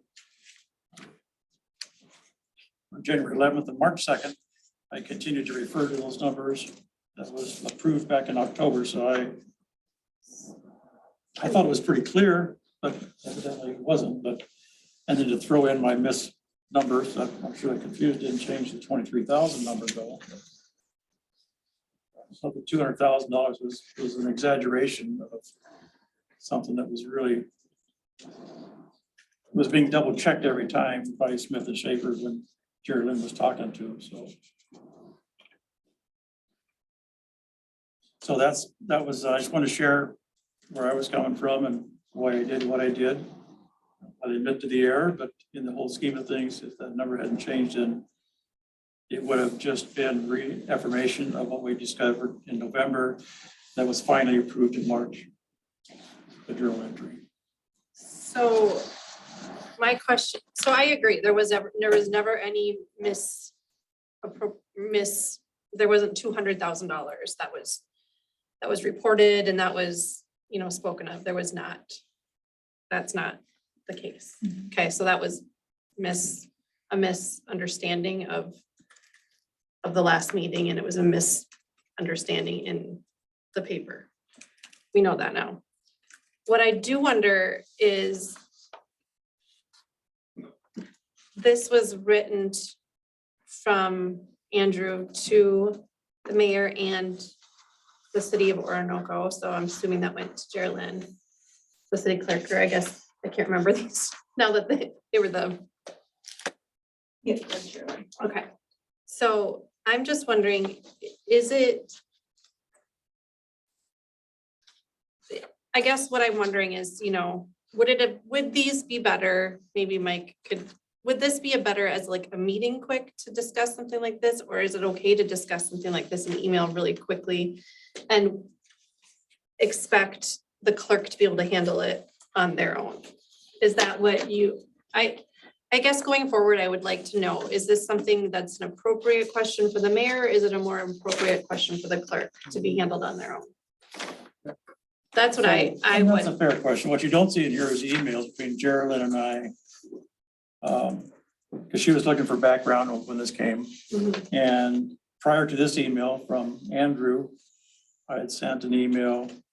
Well, in this email, I think there was 3 payment schedules for 10 years, 5 years, and 7 years that we discussed in the council meeting. yes, and we discussed, and I remember Lori Approved, yeah. specifically saying, you know, why would we pay back something sooner than later if there's no interest? Mhm. And we all agreed and moved on. So then I guess I'm confused as to why this just wasn't. Was it not done in December? Was it not being, had we not paid? Is that why we were being contacted? By, Why I sent the note in January. well, right, or why Andrew's, well, yes, why did someone contact us at all? Well, because Anita from PFA, in the previous email in September, early October, she sent an email to the city saying, I see we have some debt service of 231,000. Is that an internal fund or is that some other loan service that PFA wasn't aware of? And so we came back and said, so we went back and looked at the history and realized that was an internal loan taken from the water fund, water utility, and the WAC and SAC fund to pay for this well back in 2016. The PFA had questions. If you had questions, why you didn't pay in 2020? We didn't know about it. So we missed the payment in 2020. And who's So- we? PFA, well, no, we missed it, the city missed it, We missed it, but we, because we didn't have any type of books or records to really say, So we took the loan out in 2016? 2006, I'm sorry. 2006, and we No, paid, it was 2016 is when the well was, yes. It so we was. paid every year until then, or we didn't have to start paying until 2020? We started paying it right away in 2016. When the So, previous clerk was here, we were Okay. transferring that money. so I guess We were why paying did our it, cities back. so it got missed in 2020? Right. Because there was no documentation. There's And that was the nothing first to year show. that Geraldine was going through the Okay. fall of 2020. There's nothing to show What this is all about?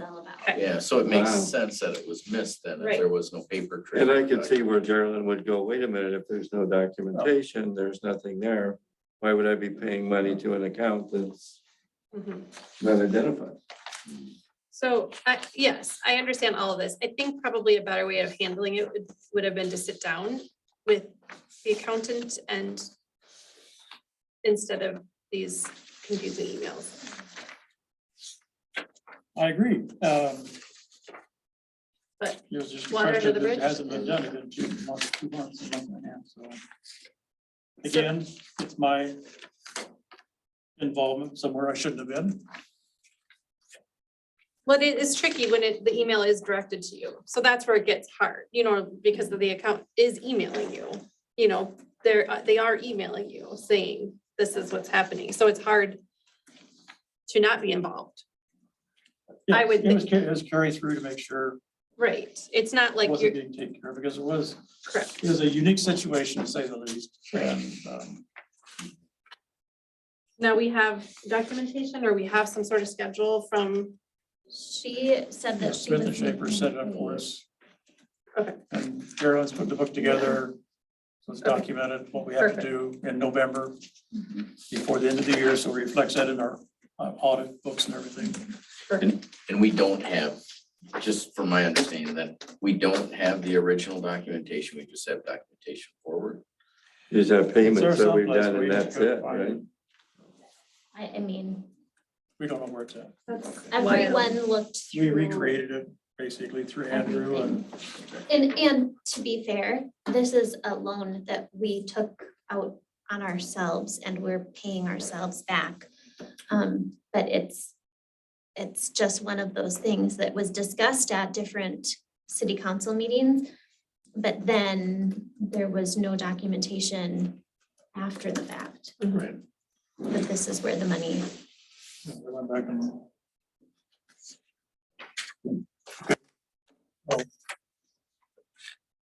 Going Thank you for your forward, time. I just want to yes, make sure to share with you.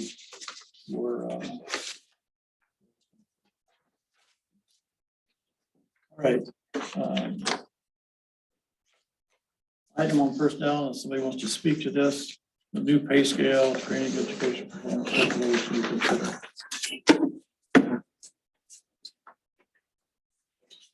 This was something that Geraldine wanted to discuss, so I'm not exactly sure what her whole plan was. I know in just brief talks that we have had, she would like to relook at our pay scale and take into consideration like our trainings and education, performance, workload, all that into consideration instead of just basing it off of a couple options. What she exactly had in mind. I think this is a great thing to look at in the future as we kind of reevaluate the personnel structure and staffing of the city, but I don't think tonight is the time. Personally. I can share some background in early 2021. When I was looking for pay equity scale, state ranking points for the different positions. I took a stab at it, looking at the different state rankings. I was off of the MMB website. I also had some conversation emails with Karina Patino and another lady at HR for Chelsea. Because there's things that we're not doing as a city correctly regarding pay equity from the MMB. There's some salary dreams test, exceptional service pay test, completeness accuracy test.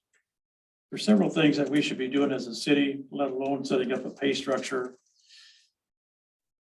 that was exemplified in our city staff or council packet tonight. Cities do set up pay grades based on different job positions and a period of over 1 through 6 years, sometimes 1 over 10 per years with standard 2.3, 3.2% increases every year.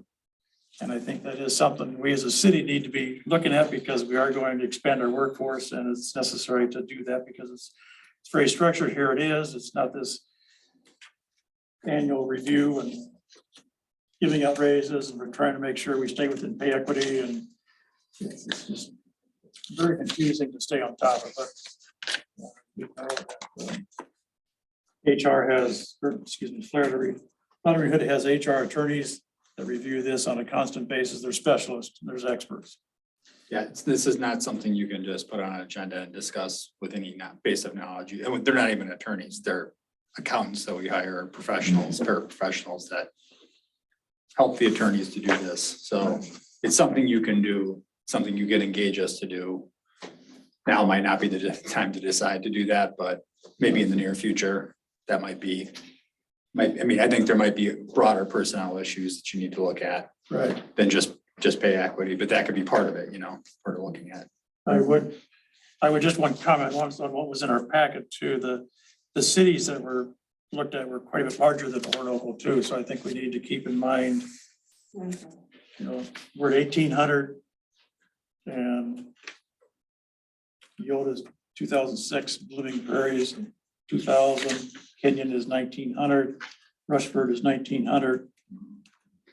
Aldershaw's a little bit bigger, 2,600, 2,500. So whenever we get to that point, I think we need to really look at our cities, our size.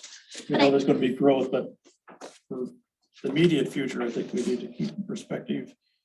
Rylan, We want to be competitive too, so. I also think we should look at cities that are that, let's say 2,000 people, and how many staff do they have? For sure, that's an excellent point. Yeah, I what their mean, makeup If is. we have, Mhm. two and a half full-time people or 2.5 Right. staff within this building, and we have now 3 with public works, so having such a small city staff and staffing plan.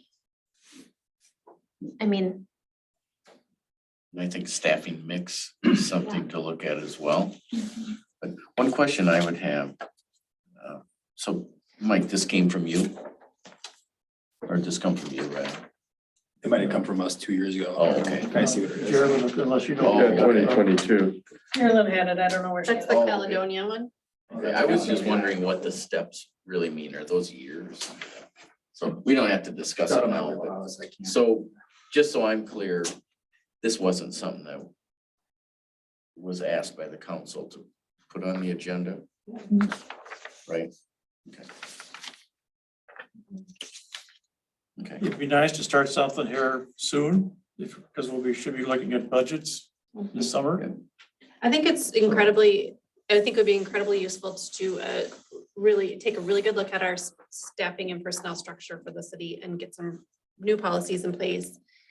I think, you know, really working on things like our job descriptions and knowing which staff does what and having just a more clear structure for the city. I think that would be really beneficial. So I do think we should get to work on that as soon as possible, but. And the other thing too, I think that we were talking about at the personnel committee tonight is that, and it, you know, it makes sense because I mean, this is not just a one and done water and sewer project. You know, this is a 10-year plan. And so as this goes, our city's gonna grow and our staffing needs are gonna grow. And, you know, we need to start thinking about, you know, sewer people, you know, to Water and work sewer at the operators. plant and, yeah, the water people and the public works people and, you know, all of those different lanes of people. And, you know, the office is gonna grow. I mean, you're gonna get more people because as we add this infrastructure, the city's gonna grow. So this is a little bit off topic. I happened to be here earlier tonight. So there was a lot of people in that personnel meeting. Who are all those people? Staff. City staff and the two of us. So they're not on the committee, right? The committee is just the two of you. Okay, because I mean, that's one thing, like in your policy, it says shall mean a committee consisting of the mayor and vice mayor. You can change that, but it just seemed like you were having a meeting with beyond the scope of who is on the committee. Or I guess I don't know what the purpose of them, you know, do you see what I mean? The personnel committee meeting includes the personnel committee and the city staff, and it's structured that way because in our policy, it says the only way for city staff to basically talk about anything is to do it with the personnel committee, Because it states they can't go to individual counselors. individual council Right. without repercussion. So there, I mean, okay, so there's issues with that, I think. What I would, Which is, There is with a lot of it. I guess what I would say is there's issue, you know, you want to look at the pay equity, you want to look at filling positions at City Hall. Kind of look at how the personnel committee is structured and make sure you're doing things the right way, just generally, whether it's by the policy or just generally the policy is right or whatever. What I think you don't have to vote on this, I think, but I think you should just generally direct Lori and Jim are to meet with our labor attorney, just have a conference call with them, sort of explain the issues so that you can kind of get organized a little bit on how things are gonna work. And just, you know, the council, that's gonna be an expense, but I think you've got to do that. I mean, if It is. you're We gonna, have to establish a baseline. you gotta move forward on some of this. So it's just, you know, you're trying to do it by like having the individual council members look at the personnel policy. That's not an efficient way to do things. I mean, it's gonna be a little bit more money, but I think at least, I mean, we talk about these issues every meeting. And it might be time to just have the two personnel committee members schedule a meeting with Nico in the next 7 days, 10 days, something, hopefully sooner. And kind of discuss the bullet pointed list of labor organization issues that the city has. And then maybe come back to the next council meeting with kind of a, you know, Scope of the yeah, project. scope of the project, exactly. It's a good way to put it. Scope of the project or projects. And what needs to be done or what could be done. I mean, ultimately, those are council decisions, but I think the purpose of the personnel committee is to organize that stuff and then bring it back. And it might be him, our attorney, drafting a memo about your options related to filling staff positions and, you know, adjusting pay equity, or maybe that's one memo at a time over the next few months or whatever, but I don't want to step on his toes. He can do it. No, I but- think that's the starting point. But that might be a good starting point. That way we don't have to talk about it. You guys can just spend a little time with him, spend a little bit of resources and just kind of move it forward so that the council has some, you know, I had him scheduled to come tonight, like 3 weeks ago after the last meeting. But I canceled that because we didn't receive any feedback on the personnel policies. And I know that's later on the agenda, but I think that's what you really need to do, honestly, at this point. So talking about it is, you know, we've got to start. When you have a lot to do, sometimes you just have to do something to get started. So do we need to make a motion to move forward with that? And, Well, it's already, I mean, our legal or we services just agreement, give you our legal give you services. direction, general Right. direction? Yeah. Okay. Our existing contract has the hourly rates. It's just, Yes. I think you should just generally have a consensus. You don't have to vote. Yes. Push that. That At least, sounds- at least between now and the next meeting, and then report back at the next meeting, kind of where we're at. Yeah. I like that, having a firm deadline by the next meeting, like this needs to be done by the next meeting, so we have something to discuss for the agenda. And what So that like is, this goes on the agenda right now for next month. that'll be up to, but I think you're delegating that to Jim and Lori to determine what that is. Correct. I'm just saying like for Wh- Renee's yeah. benefit, because she, you know, starts the agenda, so like this will just be automatically on there next month. I like it. Yeah. Okay. Okay, thank you. FYI, I came across, if you do a search on the list of cities in Minnesota, it comes up Wikipedia. And it has all the cities, 2020, 2010 census and the percent of change, and it was very interesting. FYI. So where are we at? What's Kane, our do you have a- population right now? 18? Can we pull Kane back in and ask if he has an update for us? On, Your, On hires. on your oh, staff? sorry. Did you Sorry. take a nap? You guys were talking It wasn't about that so compelling, much. was it? Sorry. Sorry. Yes or no? Sorry about Waking that. up, or what? Yeah. Candidate A has found employment elsewhere. Candidate B accepted the position. Okay, Not too bad. There we are. okay. Will you search for a second one then? I'd love to, if you guys allow me to, post for another We couple approved weeks in it. the paper and Yeah, it's approved. Yeah, we approved. got it. Thank you. Yep. All right. Next item is vision insurance. In your packet, there's a premium for the vision plan. For single is $6.40. I'm guessing that's a monthly plan or monthly figure? No. Premiums, I believe that's monthly. It's in there Monthly. somewhere. It's kinda like, um, So, my question is, is this brand new, like it says it just became effective May 1st, right? Mhm. Okay. Because usually do we approve these things like at the beginning of the year, or is that? If we just keep adding stuff on lately. Yeah, I guess I'm confused as to where it came from. From what I understand, again, as Geraldine started this, but from what I understand, they sent something out saying, hey, we're adding vision. We've never had vision on our plans before. It just wasn't something that they offered, so they've just started offering this now. Why the timing of it, I don't know, but it was something that we looked at because, you know, there's quite a few of us that wear glasses, so it'd be beneficial for us to have some vision, because right now we don't have anything.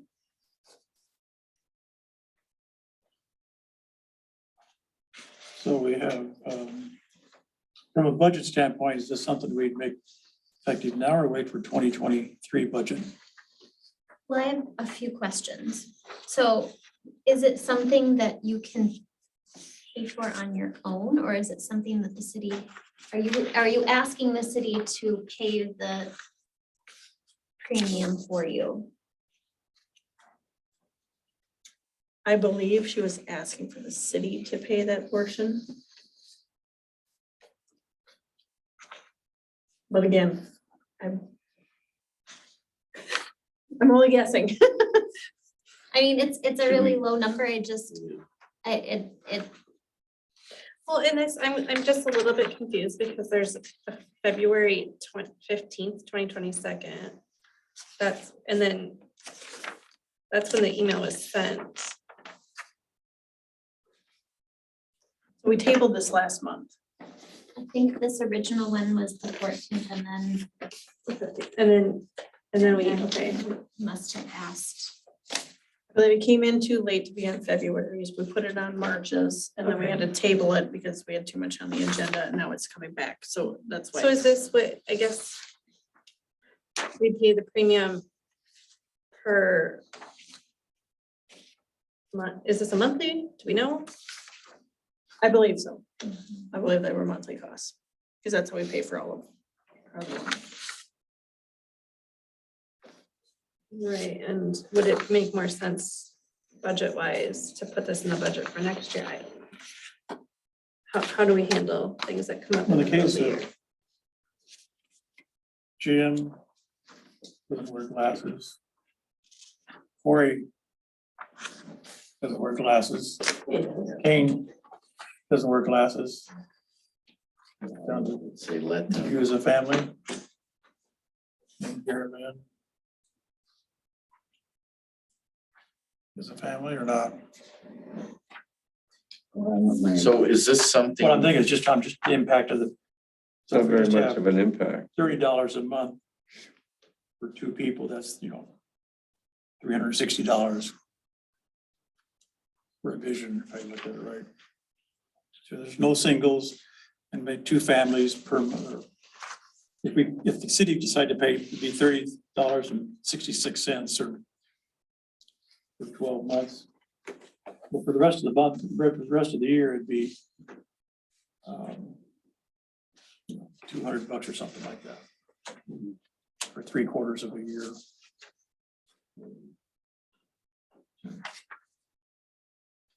Really would be good to have, so what that cost is, that's associated with it. It's not much.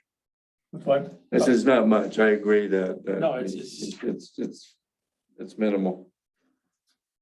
I just want to make sure it's correct. I mean, because it says that they'll be sending more information later this week about the plan. But we have something from previous, not anything after that. So I'm just wanting to make sure this is the latest and most accurate. That's the last she gave me. Let me ask the question of the council. Are we thinking that this is something that we want to approve? If that is the cost, the $6? Yeah, if that's the only, if that's all it would be, I don't see why. So could we do this? Could we make a motion to do it based on that, Family plan. that family plan per month? It does say only 2 employees are needed to meet minimum participant requirement. Does that mean two employees need to sign up? Or 2 employees in a, Yeah, that's the way I read it. I mean, it's cheap, cheaper than a pair of glasses or contacts. So right now, we need 2 employees to meet the minimum participation requirements. So I don't think we have Could we, 2 people. Well, I think if you go on it, whether you use it or not. So would Michelle? For time. Just for benefits. Yeah. So, No, I don't know. Corey does have a family. I don't know if he needs. I mean, he may not use it, but everybody's got classes at a certain age. right? I'm there. it just happens. Or is this something, would they allow it? Does the city necessarily, so if we don't meet the requirements, I don't know, Ryland, if this is what you're getting at, is if we don't meet the requirements, could we say, okay, yeah, the city would like it, but it's the employees opt in or out? Let me ask you this way, because it's a matter of going on the policy. How many people are using the insurance policy right now for the city? Because if you got 4 or 5, eventually you're gonna put these on there. Okay, so that's gonna be enough to be able to meet their minimum requirement of, But it's just the same provider? Blue Cross Blue Shield? yeah, Okay. Does include an annual eye exam, which is whether you wear glasses or not, that's good to have an Yeah, eye that's true. exam. So, That's, at some point, everyone's gonna need an eye exam. It's so cheap. I think it's good to have, you know. So do we make a motion? What, based on the 1533? if we get 2 employees, if we get 2 families, as an example, would be $30 for 66 cents for the 2022 would be $215 if the city paid for everything. So that's not a budget buster or anything like that from that standpoint, but it does provide that vision for the rest of the year if we go with 1 May or 1 June, I should say.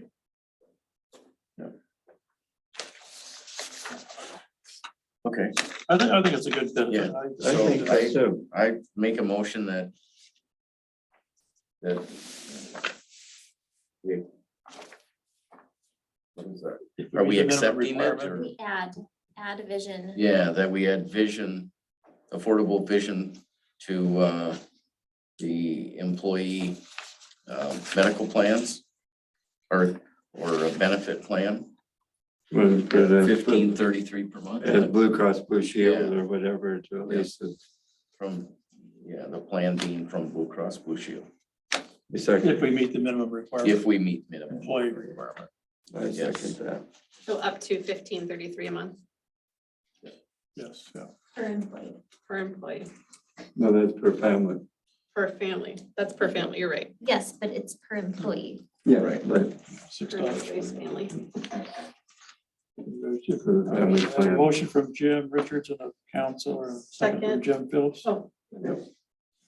Any other discussion? All those in You favor? have that motion? I, Signify by saying I'll go aye. back to the video. That might even be confusing. Yeah, I'll figure it out. Next item regards PTO time for part-time employees. I don't know if this is first thing to come to mind is that meet a Minnesota statute for less than certain number of hours to be included. They're eligible for para, but from PTO time, Mike, do you know if that's, maybe this is Gerald looked at it, I don't know. There's a sheet in the paper or in our packet saying, Can I, working 20-25 per hours year round, which comes into 7. Rylan, can I just ask that maybe we table this discussion since Jim and I are going to be working with the labor attorney? That Just we- make a list of this, we put this can on the make list. things like this as a part of that, because if we're gonna be working on that whole policy book, That's fine. this seems like something that, Is that a motion? no, I'm not, I don't, well, I guess, do I have to move to table this? I don't know if I wanna table it, I don't know that we need Bring it to, back in the future. Yeah, we- I'm advising you to do that. I mean, this could have other ramifications if you approve something like this. The vision thing, I think too, but I just don't know enough about it. He can answer these questions for you and then, I mean, anytime, like something like this, you should, when this goes on an agenda, you should ask us for, the advice on that issue. This went on the agenda without, nobody on council asked for this. Okay, Let's so just put it I that would way. I'm not saying it's not a good idea, it might be a good idea, it might be a bad idea, I don't know, but It wasn't requested. I by any of can't. us. give you any advice on No that, action. so, today at least. Perfect. Thank you. Okay, next item is iPads for council members. These are by Jeremy for our consideration. Correct. One time we did have Chromebooks, We currently a have lot of them. problem with those. yeah, we can. Yes, surely have Yeah, problems Joe. with those. Currently have problems with others that got one on here. and I really like the idea of the iPad. And actually brought it up when I first started 3 years ago. because Austin had iPads for everyone, and when I went through my League of Minnesota training, the people that were there from Austin had them, the people that were there from Duluth had them, and I was like, what a great idea this is. It was nice, and I think it would be helpful. We could cut down a lot on paper and not have the glitchiness of the. Yeah, I don't understand, I guess, what, just to be perfectly honest, Macs are that's what I prefer. I don't really want to ask the city to pay for them. I use 3 different computers, one for personal, one for here, and one for work. They're all different. I've had to learn them all. It sucks, but it's what I have to do because I'm not going to ask my employer that just because I would prefer a Mac to get a Mac. That's kind of how I feel about it. And I'm certainly not going to ask the citizens to pay for a Mac because I prefer a Mac. I see it as something that so a Mac is really great if you're like creative and you're creating on it and that's incredible. And you're using it as a tool. And you're in a environment where you need that to quickly create. I just don't understand what you can do with a Mac or an iPad that you can't do here. I have them all, and I just don't understand what everybody's problem is with this computer. Because as long as you get to take the time to know it, it's fine. It's not great. Mine It's just what everybody's is. Sometimes works and sometimes doesn't, so I just don't use it. So what I had made a comment back to Geraldine on that was, if we have these, okay, can we turn around and get Microsoft on it, to turn around and get Microsoft Office that there is? I've got Outlook on mine. I don't have the Office part of it. Well, you can download anything yourself. I mean, You know, I just Any thought it app. would be a little bit easier to work with, that if this is what we have, how can we, so they've already paid for it, right. how can we Because- upgrade with the program that might make these a little Currently bit have- more Yeah. effective? Because the other problem with adding it, so then you're adding Mac, so then we don't, that's totally another software. But no, I'm right? just Like, saying we this don't would- need another software. This would be So we have easier and less Outlook, we have expensive to go Google. this way, you know? Correct. I personally love them. I just know they're the most expensive thing you can buy. And I have a issue, I see replacing things that don't work. Mine has never not worked. I've never, ever had an issue with it. You're lucky one. If you have one that you have an issue with, I think that is something we should take into consideration. I don't think you should not be able to use it, obviously, but I don't think I just can't, I have a hard time thinking we replace it with the most expensive device available. That's hard for me to swallow. I'm kind of in the same camp. I've always been a PC, and for $1,600 for 2 to 3 hours a month, how I would use it. I'm not crazy about learning an Apple system, and it's a fine system, and everybody in my family uses it except wow. So I can't see, it's a good spending of the taxpayer money for $1,600 for 5 of us, and I agree. Like I said, it would be more cost effective to work with programs to put something on here that would work a little bit more effectively, I think. Well, and I think if the city was interested, or the councilors were interested, there are probably a lot cheaper ways to go than the $750 iPad Pro. Or the. So you're not the big one anyway, you'd go with I the mean- small one, but it's the Pro is. Again, though, why an iPad? Why does everybody want a tablet? Well, I was just going Just to like so say, you can even read your things? something that's Windows, a Windows operating system, because one of the issues with these is if you need, excuse me, remote assistance, they can't log into these. I mean, What do you- it's, I think if we, Yeah, these are as cheap as you get. I personally, I like Windows, I do too. you know, I'm like you, but that's what I'm used to. I mean, and that's what I've it's a creature of programmed. habit. I programmed with the OAS as well, but Well, if you have one that's not working, Jim, and you have one that's not working, I'm And I totally have problems fine. moving with mine and I'm totally asked fine for- doing what I'm doing. I have everything on my phone and I'm totally, I've been doing it for this long. I can keep doing it. well, but it is a concern. I mean, I do think that we need to keep up. I mean, I don't think we should compare ourselves to Duluth, because I think they probably got a little more money than us and can buy those iPads. But I do think we should all have working computers. I do think that's important. And I think if the staff also has issues with certain computers, they should be able to, change them out. Or maybe we get on a plan. I don't know. And I, Maybe it's like the truck plan Kane was trying to get on that we well, do. and it is. I'll take an iPad if you guys are. We're handing them out. I would love to have one to use personally on the job in the truck. I'd love to have one. But, but one thing I will say is, to Dana's point, we should be on this cycle of updating equipment. I know Mayo Clinic does it every 2 years, because things are obsolete. After 3 years, things are obsolete. My personal preference, if we're going to do something, I would rather have a Windows operating system, PC.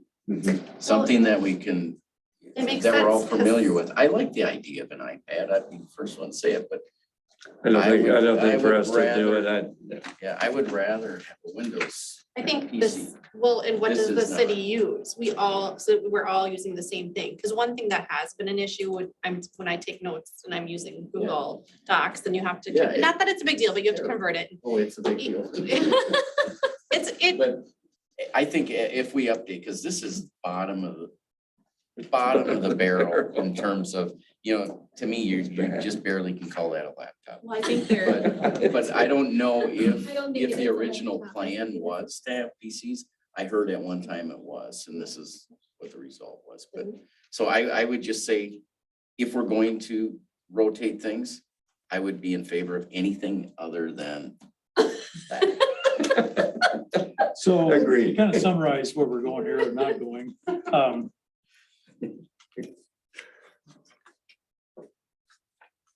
Well, there's no reason why council couldn't have a mixture of both Apple and PCs. I think I mean, if because, Lori want an Apple computer and we all want to stay with PC, but Apple's gonna be more expensive And, always. That's for and something. here's the other piece of that. I may not be here past January, December 31st. I may be handing that, whatever it is, off to the next person. And they may really be excited about it, or they may wish they would have had what everyone else had. And then you're gonna end up either And again, you don't go to your getting new, frustrated or. you don't go to your new job and ask them to change the system for you. You just have to learn Well, what some the. people do. Sure, but okay, so. Sure, but so I do No, think that we should make a decision, but I also I'm sure there's programs, if we really looked into it, there's probably programs for this exact same thing. Of some sort of, The city. and then, yes, for the city, and then also, because things require maintenance, we all should be on the same. Yeah. We all should be on the same system. It makes just sense for us to be all, it makes sense for everybody to be using the same. operating system. Yeah. So I don't So I know, think there's a consensus from the committee that we just stay with our PCs for now, Can we upgrade the operating or system? upgrade or whatever to improve the PCs that we have. Well, I mean, don't think that's you what I can like. improve these. These, seriously, this is what you get with Yeah. these. you're cracking me But if up. we're going to upgrade, I would say a PC. Cause these are, Not- these are. Yeah, not a Chromebook. And maybe not necessarily a Macintosh product. I mean, it could be. I mean, an HP or, Yes, a some, Windows-based. You say HP on them. That's like mine. Yes. Can we So yours isn't for table HP, this is that cool? again, Very and expensive. to maybe this summer put it in the next budget. in July? Yeah. And we can talk about how things are going at that point with all of them. I'll dust mine off and plug it in and You might try need to to make charge it. nice with it. Between now and then, because I think we have a lot of other things that we have to give priority to between now and then. And I will say adding the office Microsoft Office. yeah, was 360. huge. The email. To me, that was huge. And see, that's where I'm struggling. I can't find, because I never used it before, so I'm just like lost, but I'm dealing with it. Okay, I'm lost. so Everybody else is make a happy and motion I'm to like, table it to July. I second. well, wait, is July our budget meeting? We should probably discuss it before July then. Well, it's usually the August meeting is when we first start getting ready Okay, to come in So July September. would be good. Okay.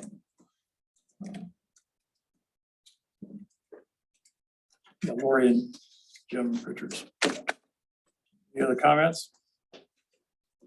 If not, all those in favor of tabling it to July, signify by saying aye. Hi. Opposed, approved. Computer access for Michelle, this was discussed in March. No. Yeah. So there's confusion about the quote that we got from Tyler. About what it really meant, and there was in your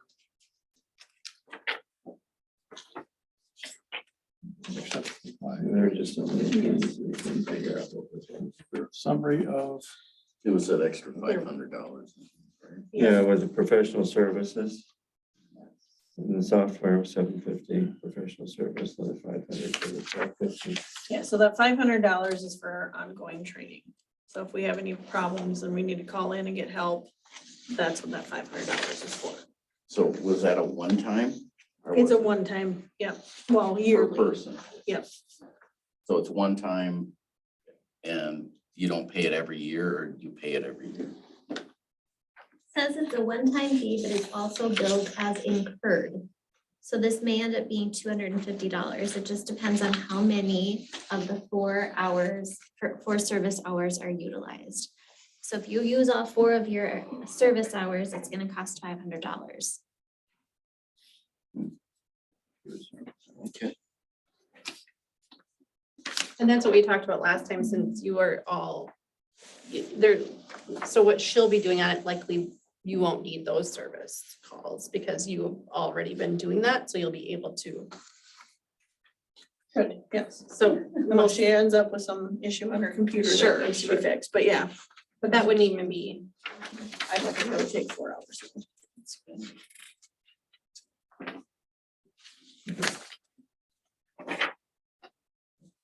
think we need it.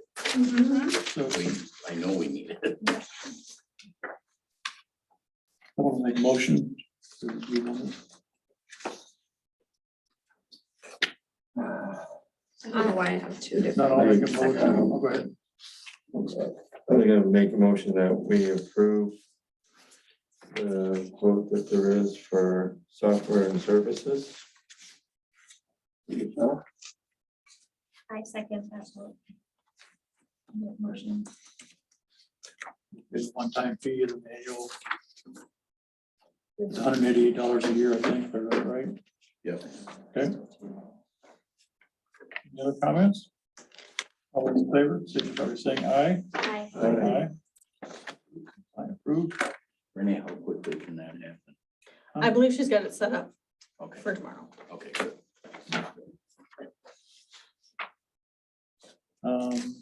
Personal policy, unfinished business. Mike was going to make kind of a summary of how best to proceed because we're not getting any comments back. I basically already talked about it. I just, I think that we talked about it last meeting. There was gonna be, each person was gonna look at the policies and provide me feedback. I didn't receive any, and I spoke with our labor attorney that's gonna be working on this. He didn't think that was a good, we kind of made that up at the last meeting. It's not like I planned on proposing that to you. It's just, we kind of discussed it. And at the end of it, it was like, well, we'll just do it that way. And he just thinks if he can talk to the personnel committee members in a meeting, he can set a plan of action in place. And that might include receiving emails from each council member, all 5 of you, to the attorney with maybe your concerns regarding personnel matters. So Because that's how this all started. There was concerns with how personnel matters were being handled and just generally, I would say, specific issues, but many of them. So generally. So that's, and then, they can look, I think that we already kind of approved that can include things like pay equity or job titles and moving forward, and et cetera. The one thing I would say that I didn't mention is, this is maybe pursuant to related to the policy, but in terms of filling the vacant position, if that job title changes, there might be more work involved than just posting it, such as amending your ordinance, for example.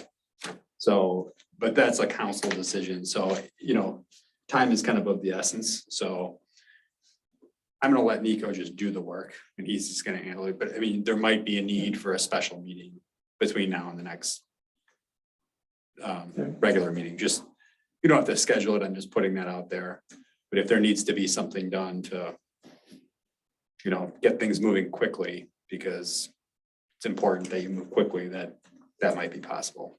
So I don't think you need to take any other action. I think you've already taken action on it. So Okay. anybody have any Put the questions committee together, but or comments about that? I mean, I'm just kind of dictating this, but if you want. So this is, just so I'm clear, what Yeah, you're sure. talking about is reviewing what we were talking about at the last meeting of reviewing our personnel policies, Yeah. right? So what I'm talking about is authorizing Lori and you as the personnel committee to meet with our labor attorney about any issues related to personnel, including but not limited to the personnel policy, possible updates and changes, filling city staff positions, pay equity issues that were on the agenda tonight, PTO for part-time employees or whatever other issues that, you guys would be authorized by the council to just go discuss that with him and sort of, I guess, bring a plan of action back to the council in terms of what's going to be done first, how are things are going to be handled or what the proposal is. And that might be, he might have enough just meeting with the two of you to write a legal memo and send it to you 10 days before the next meeting that explains your options. Some options maybe, for example, option one, redraft scrap your personnel policies and redraft them. Option two, amend your personnel policies and he'll review them and say, these 7 things need to be amended because they're either not legally compliant or not advisable or whatever.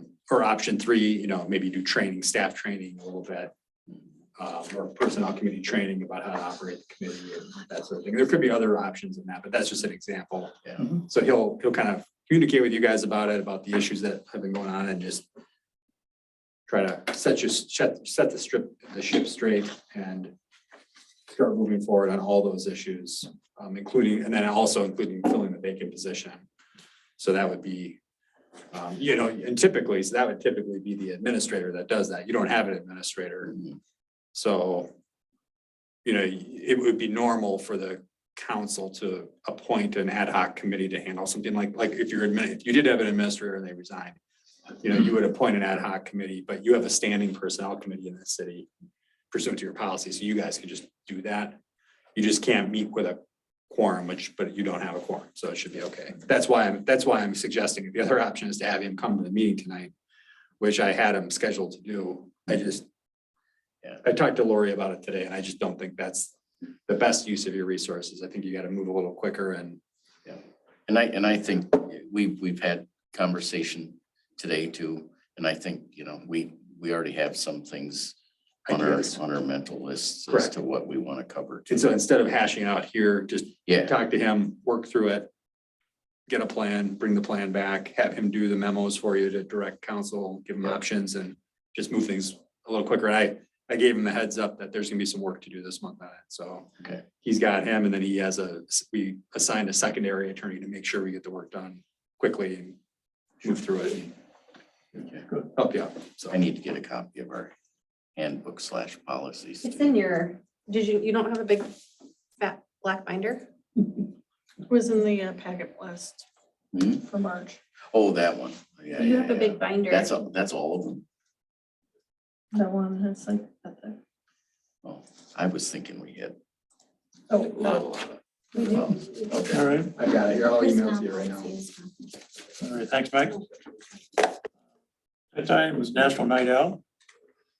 The packet is a listing of wants regarding National Night Out. You know, I think it's something we should do as a community. We had a great turnout last year. Right now we have, there's an email, it kind of summarized our expenses, the revenue. We got a lot of great donations with the donations from Gold Rush. So about $3,900, and we spent about $691. So we had $233 left over from 2021, and our Gold Rush donation was $1,500. So the discussion was we want to have National Night Out August 2nd. At the same time, we want to try and have one, and I think it's not an issue with the construction this year of having National Night Out, whether we have it here or any other place in the city. So whether we try and make do with our $1,733 or have city staff consider donations again, that takes a lot of work as well. And but you know, we can make $1,700 last. We can still ask for donations. Any comments or thoughts about that? I think we should pursue the event and also pursue donations. I don't know how it was done last year, but was it letters? And those letters, I would assume are. Some are letters, some you have to go out to certain websites and apply for donations. right. I mean, it was a lot of phone calls and a lot of work went into it, yeah. So the funding is one issue, and the time to do that. If I can just combine, I just learned something this afternoon about the 4th of July contract. So I just want to bring that into this discussion. I'm not sure what the purpose or what we need to do. I'm contacted this, Linda had earlier this year. She's the contact for our fireworks display. Explained we had $3,000. That's okay, you know. So she knew he was going to meet this week or this tonight. So she emailed me back and said, yeah, we're still planning on getting approval to have a fireworks and $3,000. She sends back an email and says, well, the minimum requirement for a full-time or full-blown July 4th presentation with the staff and the people to put on display is between $6,000 and $7,000. You could have a $3,000 display, but it'd have to be on July 2nd. Why we didn't know this 4 months ago. So July 2nd fireworks is probably not going to happen. So my question to you, Mike, is do we need a resolution to repurpose that donation that came from Gold Rush for $3,000 and say we put some of it towards National Night Out? Or how do we proceed to use that funds from one to another one? Who is the donation from? This is from Gold Rush To the city? to the city. There's two donations of $1,500 to National Night Out and $3,000 for fireworks. It came to the city from Gold Rush. And you accepted those by a resolution similar to the one we did? We had a resolution back in December. So that's the legal requirement. You have to accept it by resolution, then you have to use it for the intended purpose. So if those purposes have changed, Yes, is that what you're saying, or the allocation of the money? that's what if that's what the council decides. Yeah, then you would just, but you can't, if they donate money for library books, you can't fix it on the library water heater. So I think what you need to do is seek Gold Rush's permission to change the allocation and just explain it. And as long as they approve it, if they don't approve it, you can't do it. You can't legally do it. You have to, there's two types of donations. There's donations without a contingency and there's contingent donations. Contingent donations are what this is. We're donating it contingent on you spending it on X or whatever the contingency is. So Ryland, when do they have, so no matter what, we can't have it? We have to live April 25th is the deadline for fireworks contract For July 4th, for July 4th, so April 70 20th. days out. Okay, that's like Monday or something, right? But that's assuming that we're gonna get another $3,000 or $4,000. Right. I mean, that's just not gonna happen unless someone has a rich uncle. Now, next year, if we have a gold rush, you know, we may Yeah. up our donations to fireworks. I personally like the fireworks. I've gone to every one of them, and it's a great family night, and there's hundreds of people at the park, let alone 52 and every place else in the city that can see it. I just don't see it in the cards this year. Comments one or the other? So we can change agenda items around just a little bit. From a gold rush perspective, then should we make a motion to not have a July 4th fireworks this year? And repurpose that money through resolution towards National Night Out or some other. Yeah, and I don't think you need a new resolution, but I do think you need to have Gold Rush in writing, approve the change. Okay. Yeah, so. And that's the 5 of us plus 4 residents that make up Gold Rush, and we'll discuss that at the May meeting. Right. And we still have time for. We cancel Gold Rush, we still want to have a motion for National Night Out. And here's the extra funds to go for it, so that we're talking about. Or maybe there's, that's a lot of money for Gold Rush too, I mean, for National Night Out. Right, so That's like that's. $4,700. Could we distribute? Could we? Just go, What did we spend last year? What's that? What did we spend last year? 3,800. 3,600. So the first thing really though, we just need, you need a motion to not do the fireworks, right? 3,700. I believe so. Okay, so I make a motion that we cancel 4th of July fireworks due to the budget and time constraint. Second.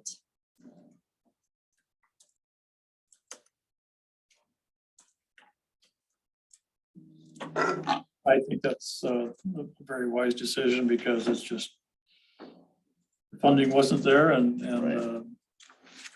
hopefully Gold Rush will be better next year or this year. Maybe people don't want to donate next year, who knows, because we didn't have a lot of people count on it. No. Any other comments? All those in favor of canceling Gold Rush, no. canceling 4th of July? You were all still awake. That's good. Canceling 4th of July for 2022, signify by saying aye. It's like 4th of July Aye. fireworks. 4th of July fireworks. Yeah. Okay, National Night Out. I think right now we just need a motion to. I think we're gonna have it, whether we have $1,700 or some other value. Well, I think what we do now is we bring this to the Gold Rush meeting. Yeah. And we then discuss there what we would like to do with the funds. If we want to keep some in the pot Or for maybe next something year's else. fireworks and put some toward National Night Out. I don't think we need all of it to go to National Night Out. That would be kind of a, Yeah, I think that's. So we just need a motion to move forward on National Night Out, right? no, I think we don't have to do anything. We just wait until next We'll month. just table it to the May Okay. meeting. Table. I'm moving, make a motion, we table the National Night Out discussion till May council meeting. Second. Right, and Jim, okay. All in favor? Aye. Saying aye? Aye. Approved. Consent agenda, before we make a motion, and I think we have the privilege of doing this, is that the 2 pay requests Mhm. for Staub and Fitzgerald. I would like to have a discussion about those, and I'm not sure the proper way. Can you just move them off the Yeah. consent agenda? At the beginning of the meeting, when you approve the agenda, it doesn't matter, but at the beginning of the meeting, when you approve the agenda, you should make a motion to approve the agenda as amended and ask to pull those out. That's okay though. You can, No, you're right. that's what, I mean, I think you can always make, there's council concerns at With the end of the council's agenda. agreement, I'm gonna pull those out for a second to talk. I think you can just make a motion to approve the consent agenda, get a second, and then discuss anything on the consent agenda at that point. Which is sometimes done too, sometimes it's, Let's do that. they just make them all, just do it like. I make a motion to approve the consent agenda. Second. Which one, For Jim? discussion. Discussion. So my discussion is regarding the two pay requests, Mhm. and it's a timing situation of getting the pay request submitted to PFA in a timely manner so that we can get the reimbursements back to pay the request from Staub and from Fitzgerald. A process, Joe, do you want us to, you're following very Yeah, closely. so we typically prep the pay request the first week of the month, and send them to the city. Pay requests have to be to the Public Facilities Authority by typically the 15th of each month. And so I sign and approve the pay request, the contractor signs the pay request. And then the recommendation is that city staff review, sign it, and send it to PFA for reimbursement. And so it can still be on the council agenda and get approved by the council on the third Tuesday of the month, but it would be after it would be submitted to PFA for reimbursement. You know, you're contractually obligated to pay the contractor on a monthly basis. Typically the pay requests are conservatively based. You're always, you know, because you're only paying them through the first of the month. And you're approving the pay request and making payment towards the end of that given month. So rather than wait a whole nother month to meet the next month's 15 deadline after the council approves it, doesn't make sense. So I guess the recommendation that I'd have is that I'll sign the prepare, review, and sign the pay request. City staff can review and sign the pay request and submit it to the PFA by the 15th of each month for reimbursement. Then the city gets the money back from PFA towards the end of the month after the council approves the pay request, and then you can make payment to the contractor. So you basically pay the contractor after you've been reimbursed for the payment. And so it's a sequencing thing. So that's the sequence today Yeah. with the council approval. Well, no, Or are you saying that's what we've been doing. It's We've- already been submitted to PFA for reimbursement. So the idea is to sign it and get it to PFA if we can that first week of the month. Yeah, I have or in the second week even. first or second, As long as it's just as soon as before you the sign 15th. it, you send it off. It doesn't come to council for approval. It still can come to council for approval. Awareness. You can still approve it because you won't be paying the contractor until the end of the month Oh. anyway. Oh. So all the sequence does is allows you to get the money from PFA to be able to pay the contractor quicker. So is it in essence kind of like an early submission to get the Yes. money? Okay, Yeah. okay. It doesn't put by this earlier submission, if you will, it doesn't put the city in a position of checks because we can't pay the contractor, so. Right. Until we have that millions of dollars, which was going to happen, so this kind of helps accelerate that schedule to keep the funds coming in to us so we can pay the contractor within the month that he submits a request. So it puts the money in the bank. Yeah, is what it's really doing. Okay. Which makes sense. Yeah. Some of the pay requests will get, you know, there'll be hundreds of thousands of dollars, just like this month. I mean, Mhm. but it'll get even more significant as we go through in the coming months. And they don't. I don't know if we need a motion for that, Those payments. I don't think so, as long as that's just a the process of. consensus of the council. I'll go back unless I'm trying to talk and, yeah, Okay, I think it'll be good. we'll talk. Okay. All right, any other discussion? On consent? All those in favor, signify by saying aye. Aye.